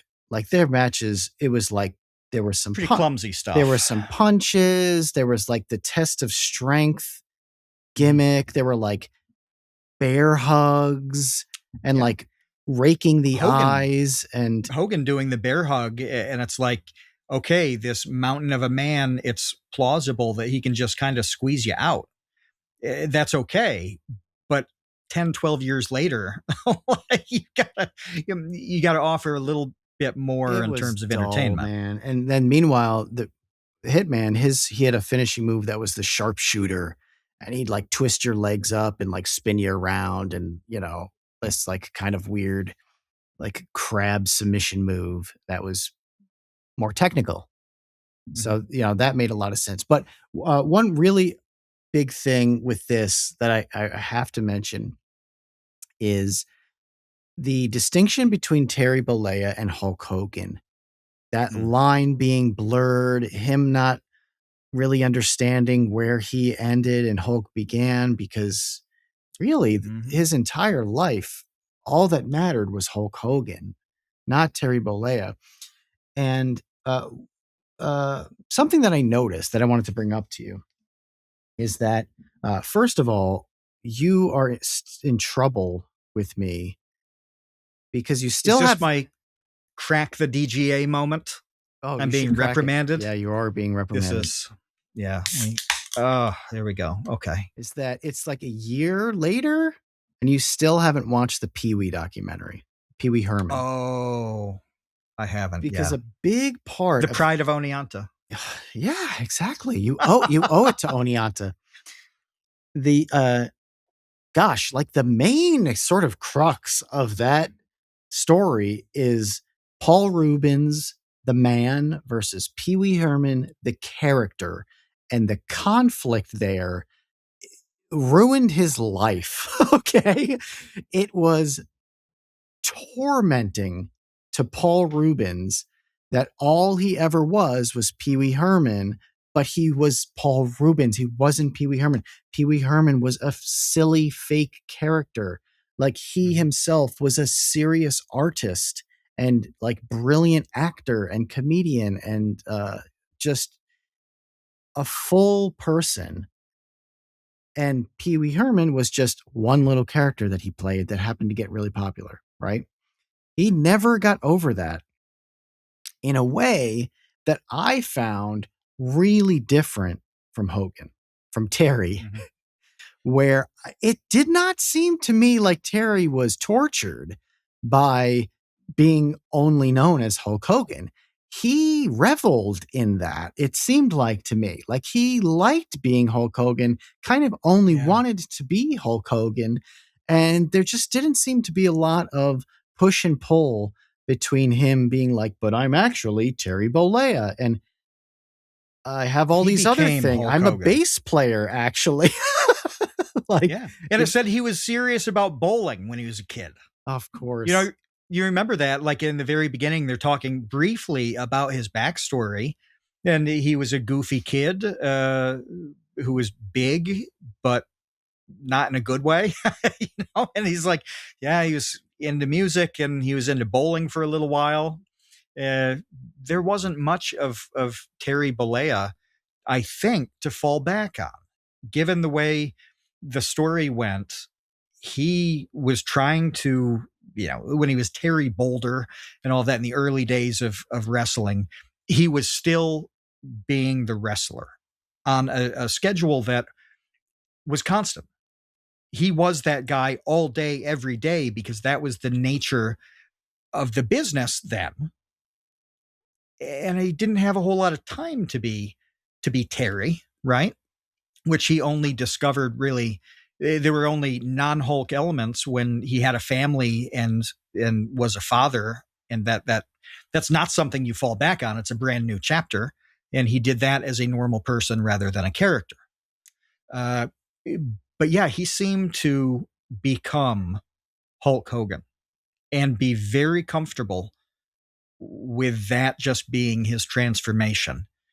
It wasn't a job. It wasn't a character. It was his life. It was his life. Yeah. Mm-hmm. And that's really unique, I think. It seems to me that was really unique, especially juxtaposing it, like I said, off of last year's Pee Wee Herman documentary, which also I recommend people watch for a lot of the similar reasons why this one is compelling, is that Paul Reubens had a really weird life, really strange life. It is really bizarre to get insanely like stratosphere famous off of this goofy Pee Wee Herman thing. Yeah. And then he had his own controversies. And I mean, we didn't even get into that with old Terry, sure did. But Paul Reubens had his own like horrible arrest and disgraced performance in a lewd adult movie theater in Florida that kind of ruined his career. Little hog cranking in the theater. Cranking the Pee Wee. And and old Terry also completely disgraced. Like he had his own sex tape and then racist rant that he went on that went public. Just a whole bunch of horrible stuff coming out where it's like, oh, this guy actually is a piece of garbage. It's like, it did a lot of bad things. Yeah. And you mentioned Vince McMahon not being a part of the documentary. Well, neither was Brooke Hogan. Right. Brooke Hogan does not appear there. There's one part where she was doing, it's just the audio of her. She was doing like a podcast interview or something. And they took a clip of her explaining something. When they get to the point where they're talking about the reality TV show and the implosion of the Hogan family, mm-hmm. right? But she wasn't a part. She was estranged from Hulk Hogan. He died, I believe, never having seen his grandkids and the mother. She was estranged from both of them. Yeah, I don't know about Nick, the brother. I don't know if they have any kind of relationship, but Brooke Hogan really separated herself from that family, and her absence, and even not even mentioning the absence. I mean, I know that they had a falling out because I know it separately, not because they mentioned it in the doc.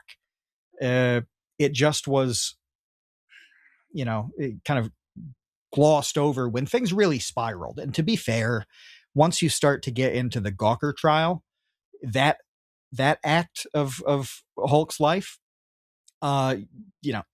everything is crazy anyway. Like his career and life and family, all things Hulk Hogan are just in a giant, garbage disposal, getting churned and flushed. Yeah, 100%. Yeah. So I can understand why they didn't take 5 minutes to explain the nuances of his relationship with his daughter. But that's where the N-word stuff came through. That was in the context of him disapproving of a man his daughter was dating. And I think that she rolled with that, publicly forgave him, whatever. That wasn't the the reason that they broke contact. They weathered that storm well enough. But a lot was going on there, and he never seemed to have to put all the pieces back together. He had the end of an era and figured out how to start a new era, and then all at once, everything that mattered crashed. Yeah, where they erased him from the WWE website and stuff when he Right. basically built that entire company and really the industry itself, and they had to get rid of him. And yeah, the Brooke Hogan stuff is a big deal that is not at all talked about. I mean, I tried to find out some information afterwards.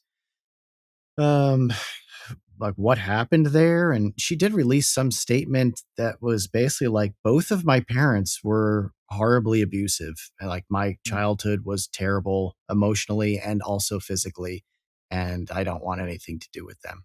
Pretty much is what she said. Um, and she even hinted that the mom, Linda, was the Mm. one that was hitting her at, at some point. Oh, That really? was like physically abusive. Yeah, that not that Terry was. Well, because she worded it in such a way that said it was like not the person that there was physical abuse and not from the person that you would think, Yeah, which has got to be the mom. she'd be splattered against the wall if the Hulkster had come. Yeah, she would have been a puddle.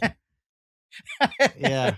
I mean, I guess it could have also been the brother. Maybe the brother was hitting her. I don't know. Oh, That's it possible. wasn't. Well, I would say he was younger, but at that point, he was like 18, 19, 20. He was full on adult. He was a few years younger than her, though, right? Yeah, yeah. I don't know. This is all conjecture. But Yeah. my And she's moved on my completely. theory in the conjecture was that the mom was I see. not exactly mom of the year. And you also do like that sentiment crept in. Like they couldn't hide the fact that Linda Hogan does not seem like the classiest broad who ever lived.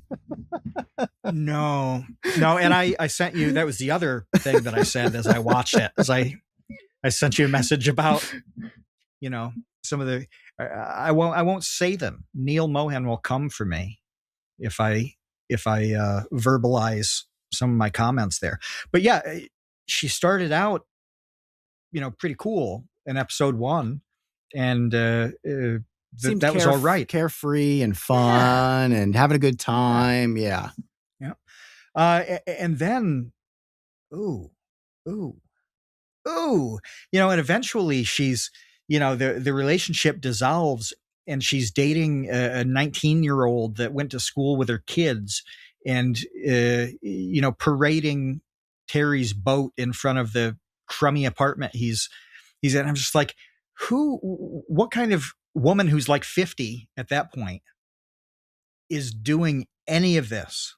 And she laughs it off. She's like, "Oh, I wanted to throw it in his face," and like she's John with the gals on The View. Well, yeah. So it's one thing to do it, which is really weird and gross, but then she's like whimsically recollecting it for a documentary about Terry. It's like, oh, what is happening here? She should be horribly ashamed. Yeah, it's so embarrassing and regretful. Yeah. And wasn't. No. And wasn't. And it was like a funny thing you do. Yeah. Like, yeah, silly. It's not. Little old me, tee. Do you remember that time when your parents got divorced and then your mom started dating one of your friends? And like teasing and taunting my dad about it. Like, whoa. Right. This is the most like Florida behavior I ever heard. Yeah, it really is. And it's, eventually the world finds out that Terry was, doing equally bad things. I want to say, you would think I would say no offense to Florida, full offense to Florida. I'm allergic to Florida. Florida has harmed me as an environment on many occasions to the point where I have deep-seated hatred and loathing for that part of the world. I'm allergic to it, literally. Just this morning, and for a few weeks, but this morning too, because I got an email with some great fares. I'm scheming to figure out where to go in Florida because I have points on an airline that I'm not going to use for anything that I would use them for in the past. And they have these super cheap flights to all different parts of Florida. I'm scheming to figure out where to go, like not Tampa, not Miami. It's stuff like Fort Myers. I could look up the what was his name? We did a video about the guy who was a cult leader, and he was trying to prove that the Earth was concave. Oh yeah. I don't remember his name. Yeah, his stuff is in Fort Myers. Yeah, so I'm scheming to get back. And Cyrus the hitch, Teed. Cyrus Teed, that's right. I can't find a cheap enough place to stay. Getting there and back is not a problem. Expenses while I'm there are nothing. I exist on like $5 a day. Entertainment, I would just like do like metal detecting or something. I don't have any grand experiences planned, but it's the sheer like hotel aspect, Airbnb stuff. It's not practical. So anyway, I'm scheming to get back to Florida. You are hateful. Yeah. Absolutely hateful. Yeah. The last time I did have to go there, I had like a really particular routine for like only drinking bottled water. And you would think that I was going to someplace a much less really dangerous, civilized and industrialized than Florida. But don't drink the water in Florida. No. Only eat prepackaged irradiated food. Yeah, I was like literally scared of ice cubes too, like to that level where I'm like, oh, the ice cubes can melt in my drink and I will have Montezuma's revenge. have Linda Hogan's revenge. Yeah. Ponce de Leon's revenge. Yeah. It got trashy with her and the family stuff, and she really was not a likable person by episode 3 of 4. Little tiny bit of redemption, at the end. She had a strong reverence for the life that she'd had with Terry. But I find that hard to square with so many years of just terrible antagonism. But again, he did deserve a great deal of that, and over time his missteps and foibles popped up, and he was awful.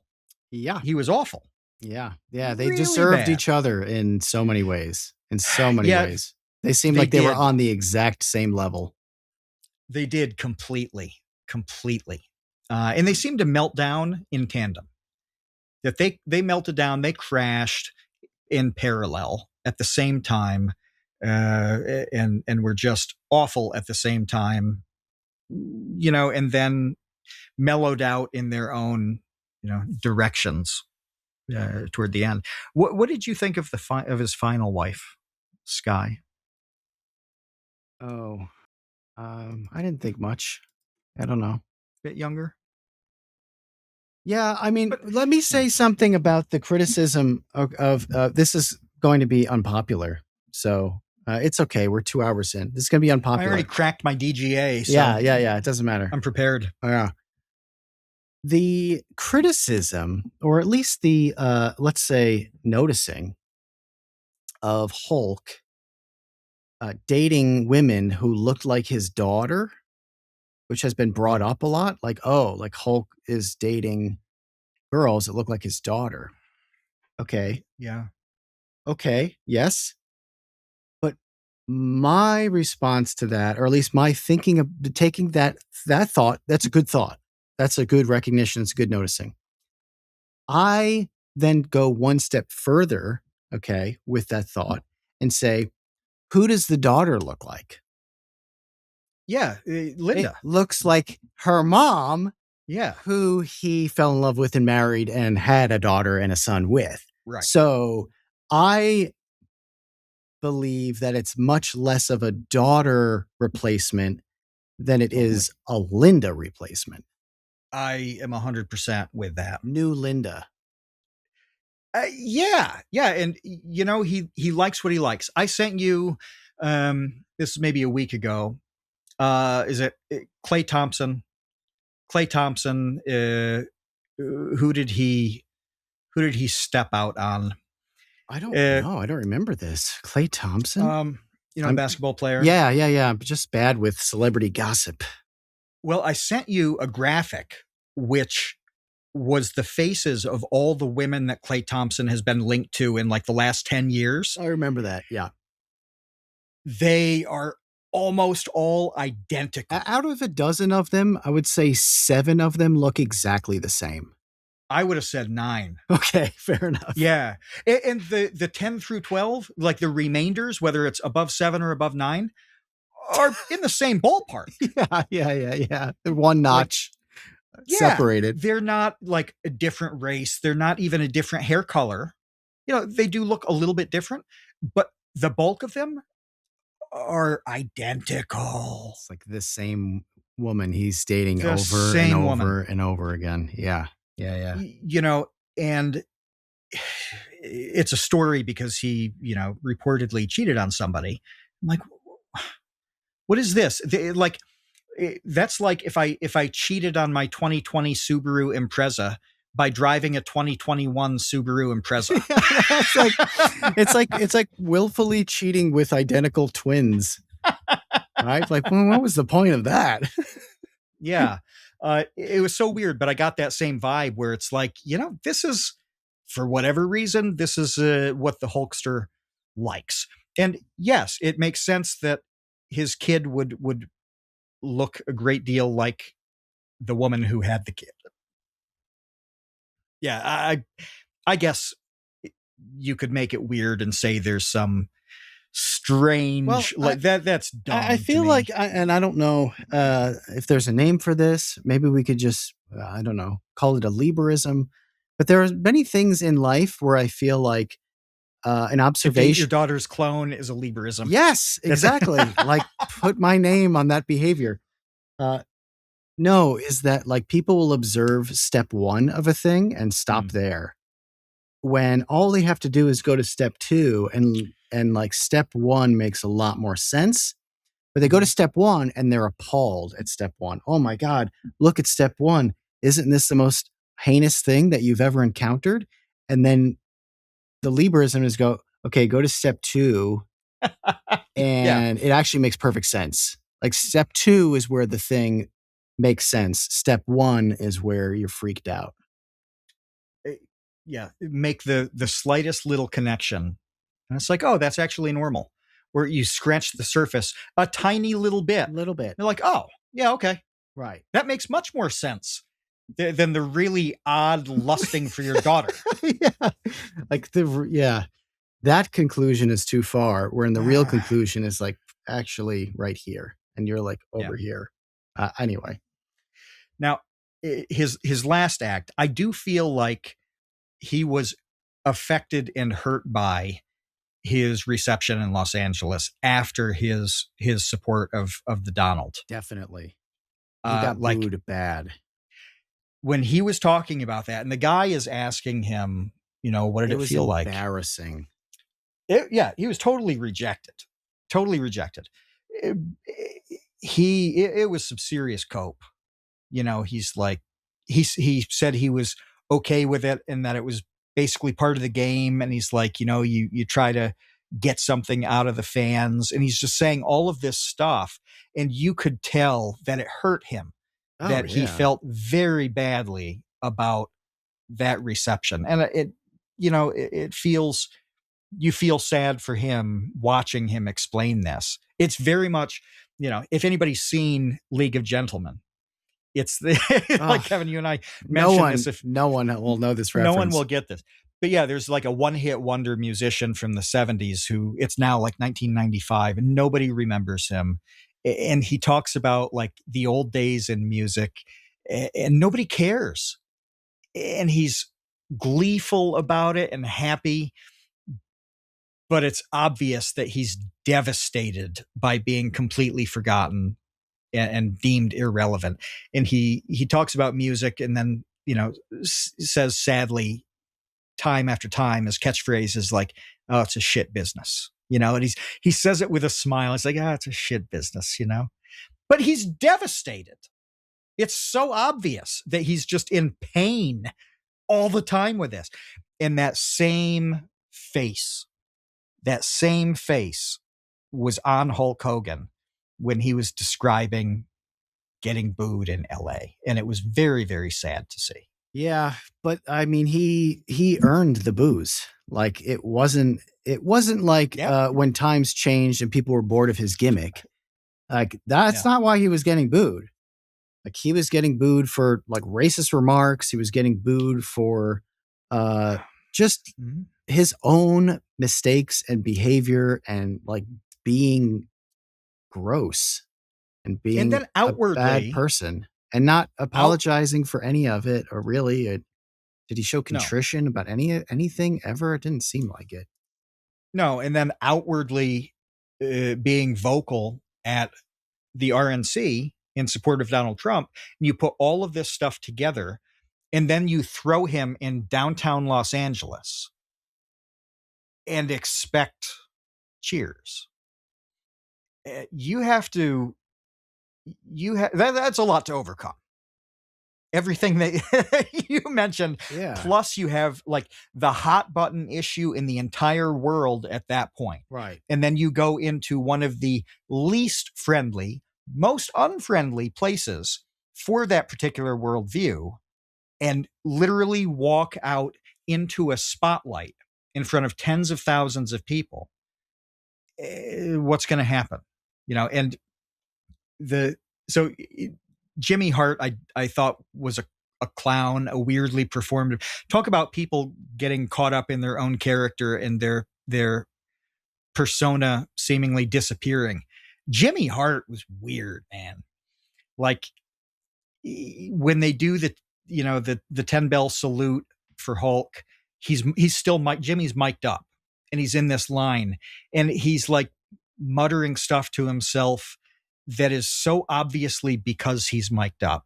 It's like, Hulk, I hope you're watching. I hope you're, I'm just like, Jesus Christ, just be you for 5 seconds, But there's like a 2-second clip where they're talking about the LA show. And in Jimmy Hart's there, where he's like, they said it was going to be in LA. And I was like, okay. And it moves on. I'm like, yeah, everybody knew this was going to happen. Everybody. Yeah. But Hulk didn't. Yeah. And even if anybody tried to dissuade him from doing so, I'm sure he would have been, oh, it'll be fine. I'm Hulk Hogan. Everybody loves me. No, not anymore, dude. It's not 1985. A lot of people really don't like you. Yeah. Yeah. Well, I really wanted to mention steroids. So I'm going to mention steroids before we stop because I understand the issue with steroids in baseball because, a whole bunch of records were broken by people who were juiced like out of their minds artificially, right? The funniest thing ever, I mean, we do bring up baseball a lot. A lot. And I realized I have the Hall of Fame shirt on today. This is not, maybe it's subconscious. It is. So I am thinking a lot about baseball recently. But yeah, it's something we both know. We're both fans of baseball, long time. So yeah, we do process a lot. Yeah. And steroids in baseball, steroids in wrestling. I mean, these are the two places where it, came to the national spotlight. So it makes sense. This is me just reaching into the baseball hat for an analogy. Right. Veterans of the 1990s will remember that was the best thing about baseball was the incredible performance. And then the crash of the investigation, the Mitchell report, everything with Barry Bonds, Mark McGuire, and the rest was just such a come down. And weirdly, it was after this all happened with wrestling. It was after Lyle Way Alzado. after. You know Lyle Alzado on the No. Raiders? No. He was on the Broncos first and then the Raiders. And he was one of those guys that like made the Raiders the Raiders. Okay. He was intense. He was nuts. Yeah, he was really something. The sort of player that like Romanowski aspired to be. Mm-hmm. And he looked crazy too. You know, he looked kind of nuts. You'd recognize him because he was in some of those like action things in the late 80s. He did a bit of acting stuff after football. Anyway, Lyle Alzado around 88, 89 said he got brain cancer and it eventually killed him. But for like a year, you know, he went on all the talk shows and said, I was on steroids my whole career. This almost certainly is why I have brain cancer that's terminal. And went on a warn the world tour not to do steroids. And part of it is like, yeah, everybody's on steroids. Everybody is. And this was around 89 or so. You know, and so it was only years after where people got serious about They were legal. About steroids and wrestling. They were legal completely. Yeah. Why wouldn't you be on them? And once everybody else is, it's a bit of an arms race where the only way you can keep up and compete is to at least be doing what the other guy's doing. Exactly. First of all, I know Lyle. I looked up Lyle Alzado. I know him because he was in Ernest Goes to Camp.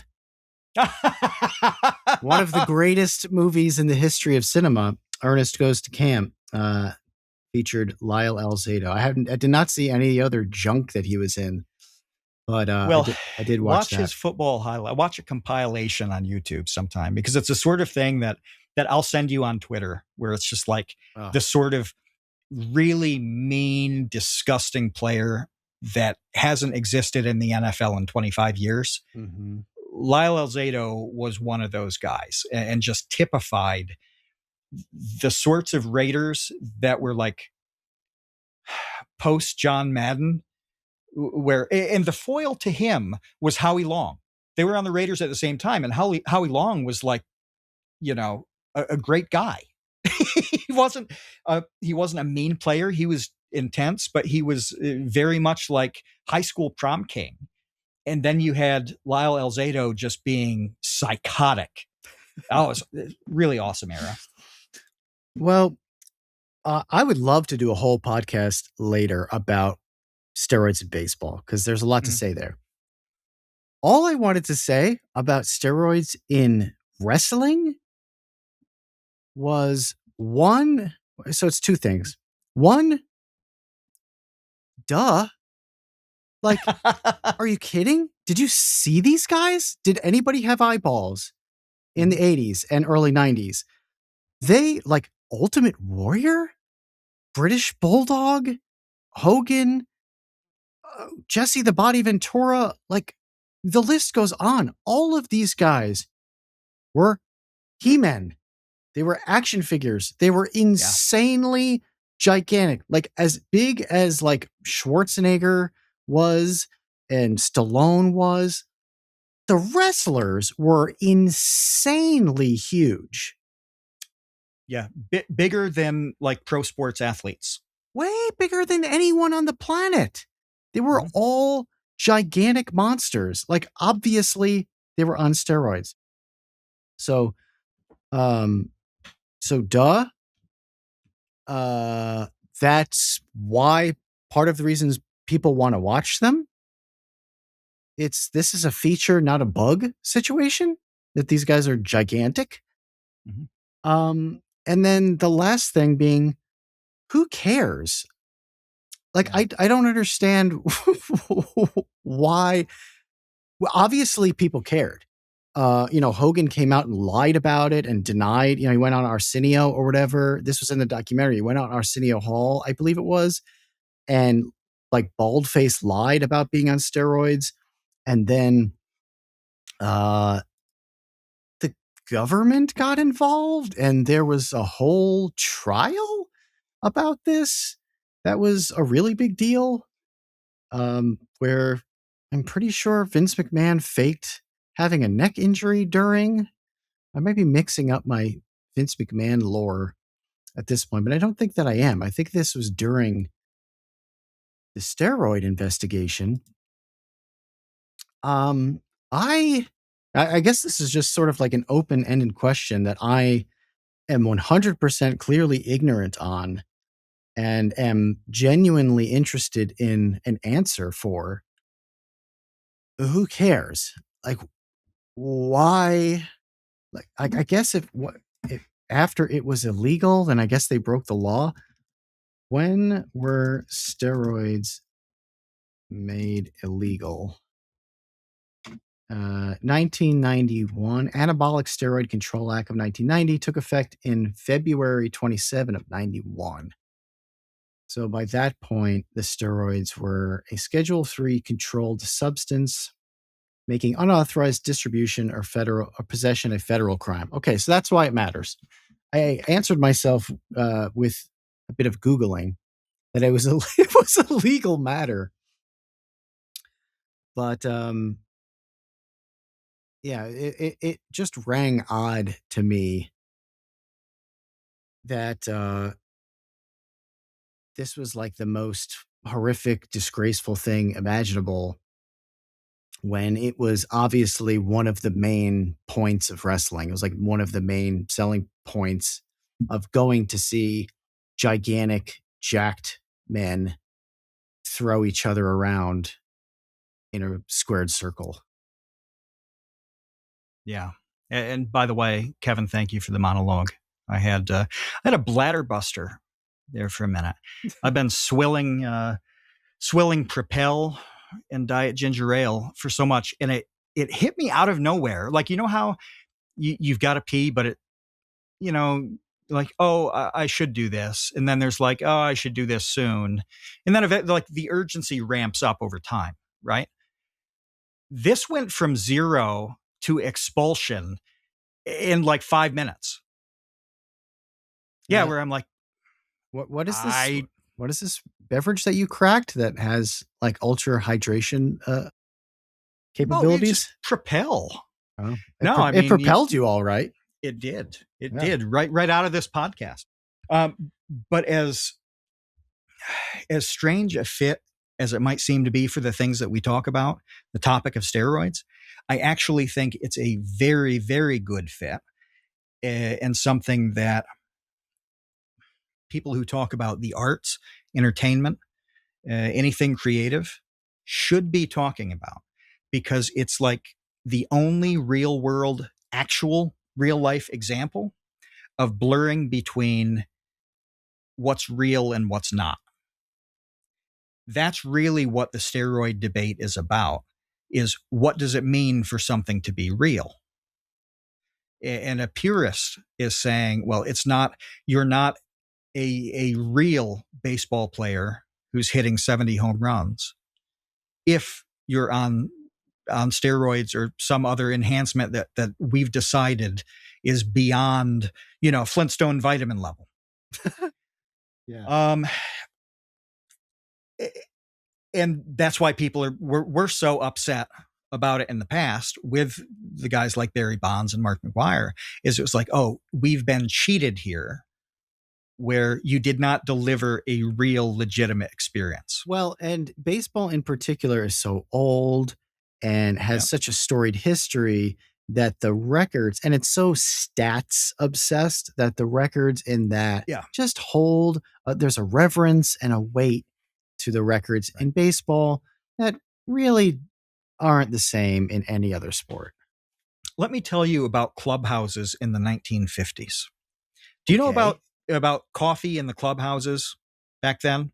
No. So there might be, I'm going to describe this very generally. It obviously wasn't every single locker room, but there might be 2 coffee pots, big coffee pots. And back then, that's all you had was coffee. right? Like nobody was drinking Red Bulls or anything like that. Anyway, there were two distinct coffee pots, and they might be labeled something like leaded and unleaded, because leaded gasoline was still a thing then. So leaded and unleaded. Unleaded was regular coffee. Leaded had amphetamines mixed in. Whoa.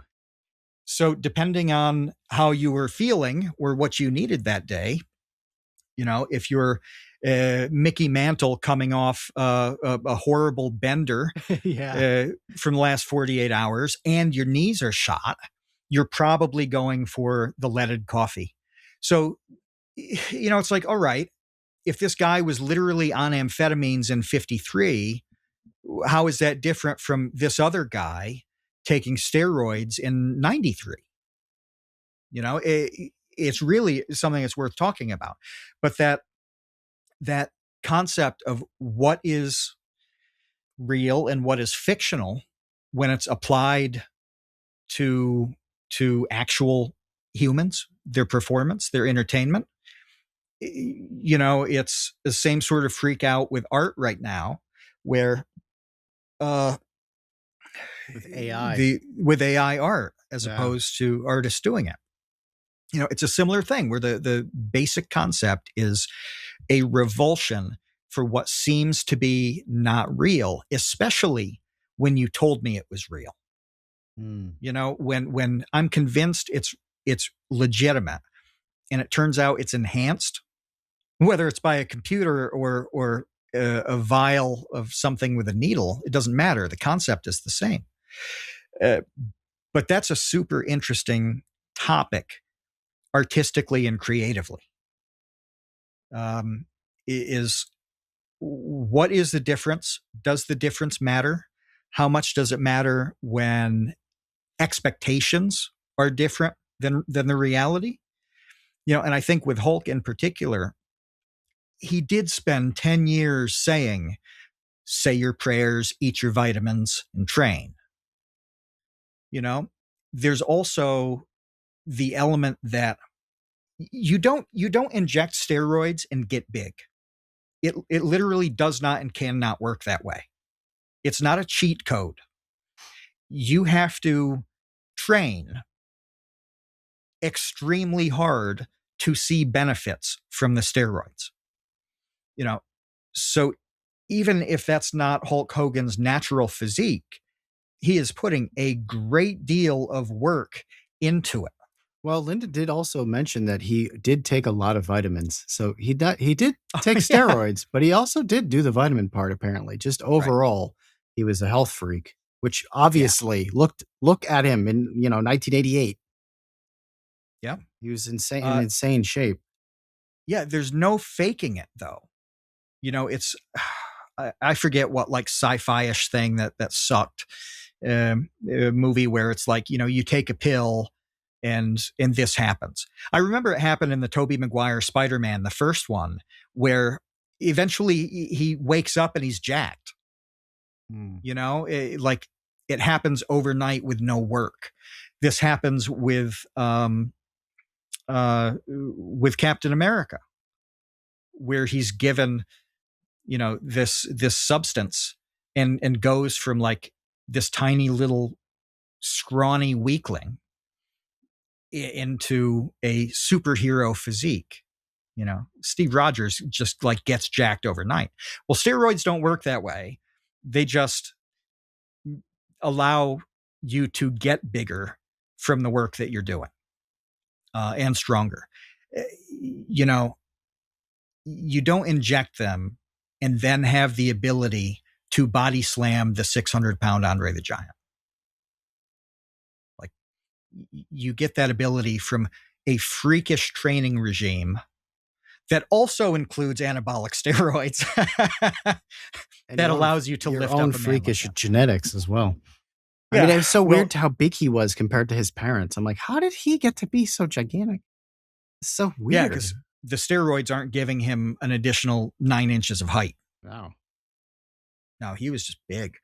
But there's a meme that I know we both like, and day by day, it's becoming one of the most important memes in history. to me. And it's the bell curve meme Mm.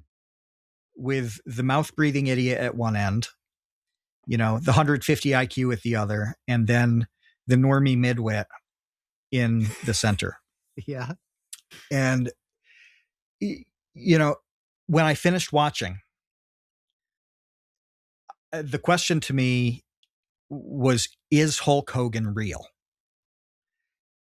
And I thought, this meme, it's very much like if the meme is describing, is Santa Claus real? The mouth breathing idiot thinks he is. The normie midwit skeptic thinks it's a stupid fairy tale. And then the highest understanding is actually, yes, Santa Claus is real.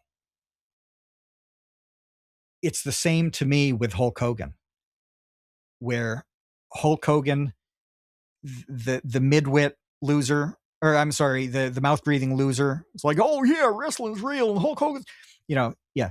And then the, cultured skeptic, it's like, oh, that's so fake. The Belzer, the Richard Belzer is taking a dump on it. The Belzer curve. Yeah. Yeah. And then the higher level of understanding is absolutely Hulk Hogan is 100% real and legitimate. Yeah. And I think he's one of the very few people who exemplify in any form that meme. That meme. Oddly, there are a couple other guys in the story who are on the short list of people who do, like Vince McMahon. Vince McMahon is a sort of evil genius who, to the middle of the bell curve, is a really lame, stupid huckster. Why would anybody take him seriously? But the least sophisticated way to appreciate Vince McMahon is to think he's a genius. And so is the most sophisticated way. Donald Trump, who's in the documentary, because of his involvement with WrestleMania in '88 in Atlantic City, is another one on that bell curve, where the least sophisticated interpretation of Donald Trump is that he's, some kind of genius. The most sophisticated way, is there anybody in the history of our lives who has been a more successful self-promoter than him? I don't see how anybody could say that he's not the best of that. He's been the most successful at self-promotion, for better or worse. That's what the debate is about. The debate is about whether it's a good thing or a bad thing. The debate is not about whether he was fantastically successful with it. No. And it was so interesting to me that if somebody put a gun to my head and said, like, list the top 5 people who typify this bell curve meme, I would have put those 3 on it. All 3 involved in all of this. And they're all from 1985 to 1988, intimately woven into the fabric of the phenomenon. Yeah. I mean, think of how hard it is to get anyone to buy anything. First of all, really hard. Yep. Get anybody to buy your book or watch your YouTube video, or I don't care what it is, whatever it is. It's so hard to get anyone to do anything. And then meanwhile, money or time. Money or time, it doesn't matter. Yeah. Give you, right, attention at all. And then meanwhile, Vince and Hogan convinced millions of people to pay attention to like one of the dumbest things that human beings have ever come up with, which is fake like play fighting in your underwear. Ridiculous too. Like on paper, I'm not making I like wrestling, so I'm not crapping on it. But on paper, one of the stupidest things I can think of. There's no real competition. You're not seeing anything play out that is meaningful in any way other than the soap opera element of it. So, in that sense, it's not like any dumber than Days of Our Lives. Yeah. or any sort of other piece of fiction, but masqueraded like under the pretense of like peak athletic sports competition. It's really strange. It's very unique. It's so weird. Something I can't reconcile is that I have a tremendous respect for wrestling. And I did even when I was really small. Do you remember the x-rays of Hulk Hogan's spine? Oh, it's horrible. Dude, I was saying the other day, okay, so I mentioned earlier Hulk Hogan's matches were pretty basic, boring, like Yeah. old-timey punch a guy in the head for 5 minutes wrestling. His finishing move was a leg drop, which is so dumb and like not at all athletic. You're basically falling. Okay. He like Right. leaned against the ropes and then like fell on you with his leg. Okay. That was his finishing move. However, It compressed his spine into jello. His Yeah. spine was a disgusting splatter goo of mishmashed vertebrae. It was just crushed. ruined from doing that. Yeah. It was actually really awesome when they asked him if he would change anything. And that question was open-ended. It was clear the way it was asked that, they asked him a few times in different ways. And one, he said, if I knew everything now that I knew then, I wouldn't, I would have stopped before the reality show. And like everything that came after that was terrible. Like, okay, fine. But another time he answered it and said, I would have chosen a different finishing move because I have huge arms. My upper body is massive. I would have done something with an elbow. I would have done literally anything other than landing on my tailbone every night for 40 years. Yeah. And that was a really cool piece of the interview to me. I never thought of that. And it's so No. obvious. It's completely obvious, and just the sheer weight, the 300 plus pounds. Saying he's 300, that was at the lightest. He went up to 350 almost.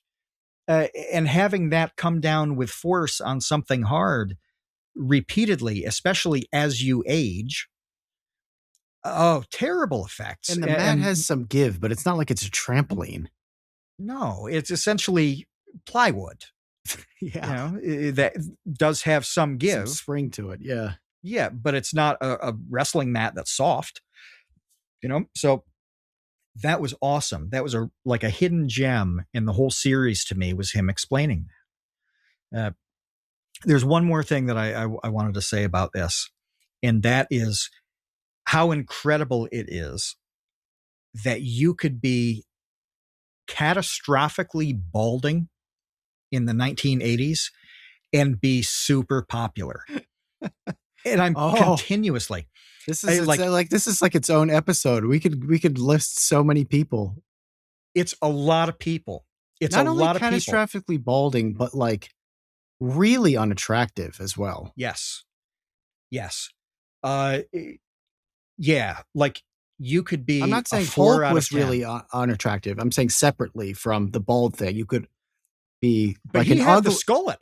Yeah. The skullet with the exposed bald top and the rings. Nobody cared. But this is just something to keep an eye out for when you see stuff from the 80s, because there are people aesthetically that were hyper popular. Nobody cared about any of this. Phil Collins was at the top in the 80s and very clearly balding. Mark Knopfler of Dire Straits was a tragic situation follically. Nobody cared. You look at even bands like the Scorpions. I think his name is Klaus, the singer. But he had the balding pad. Nobody gave a shit at all. Dio's hair was not great.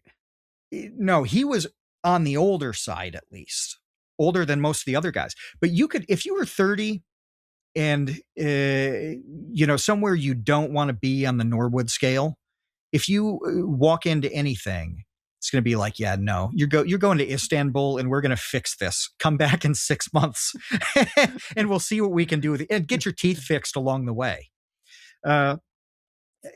It just never mattered. It didn't matter at all. No. Nobody cared. And that's the coolest thing to me, because nobody seems to acknowledge it either. There wasn't forgotten. a point. It's forgotten. Yep. If it was ever even known. I mean, in order to forget, you have to know it. Did anyone ever notice that there were handfuls of ugly rock stars? Yeah. Ugly rock stars in the 80s. A lot of them who just had characteristics that could not be overcome in 2026. And I'm not saying being bald makes you ugly. I'm saying being ugly makes you ugly. And they Being were ugly makes you ugly ugly. rock stars that no one cared. They were still like the man. Yeah, but like I have, thinning hair. I don't have the Hulk Hogan skullet, thankfully, which he had when he was young. Yeah. That wasn't something Real that young. came. The steroids probably didn't help with that. Ooh, right. But anyway, he had it at like 30. It was quite clear how things were going for him.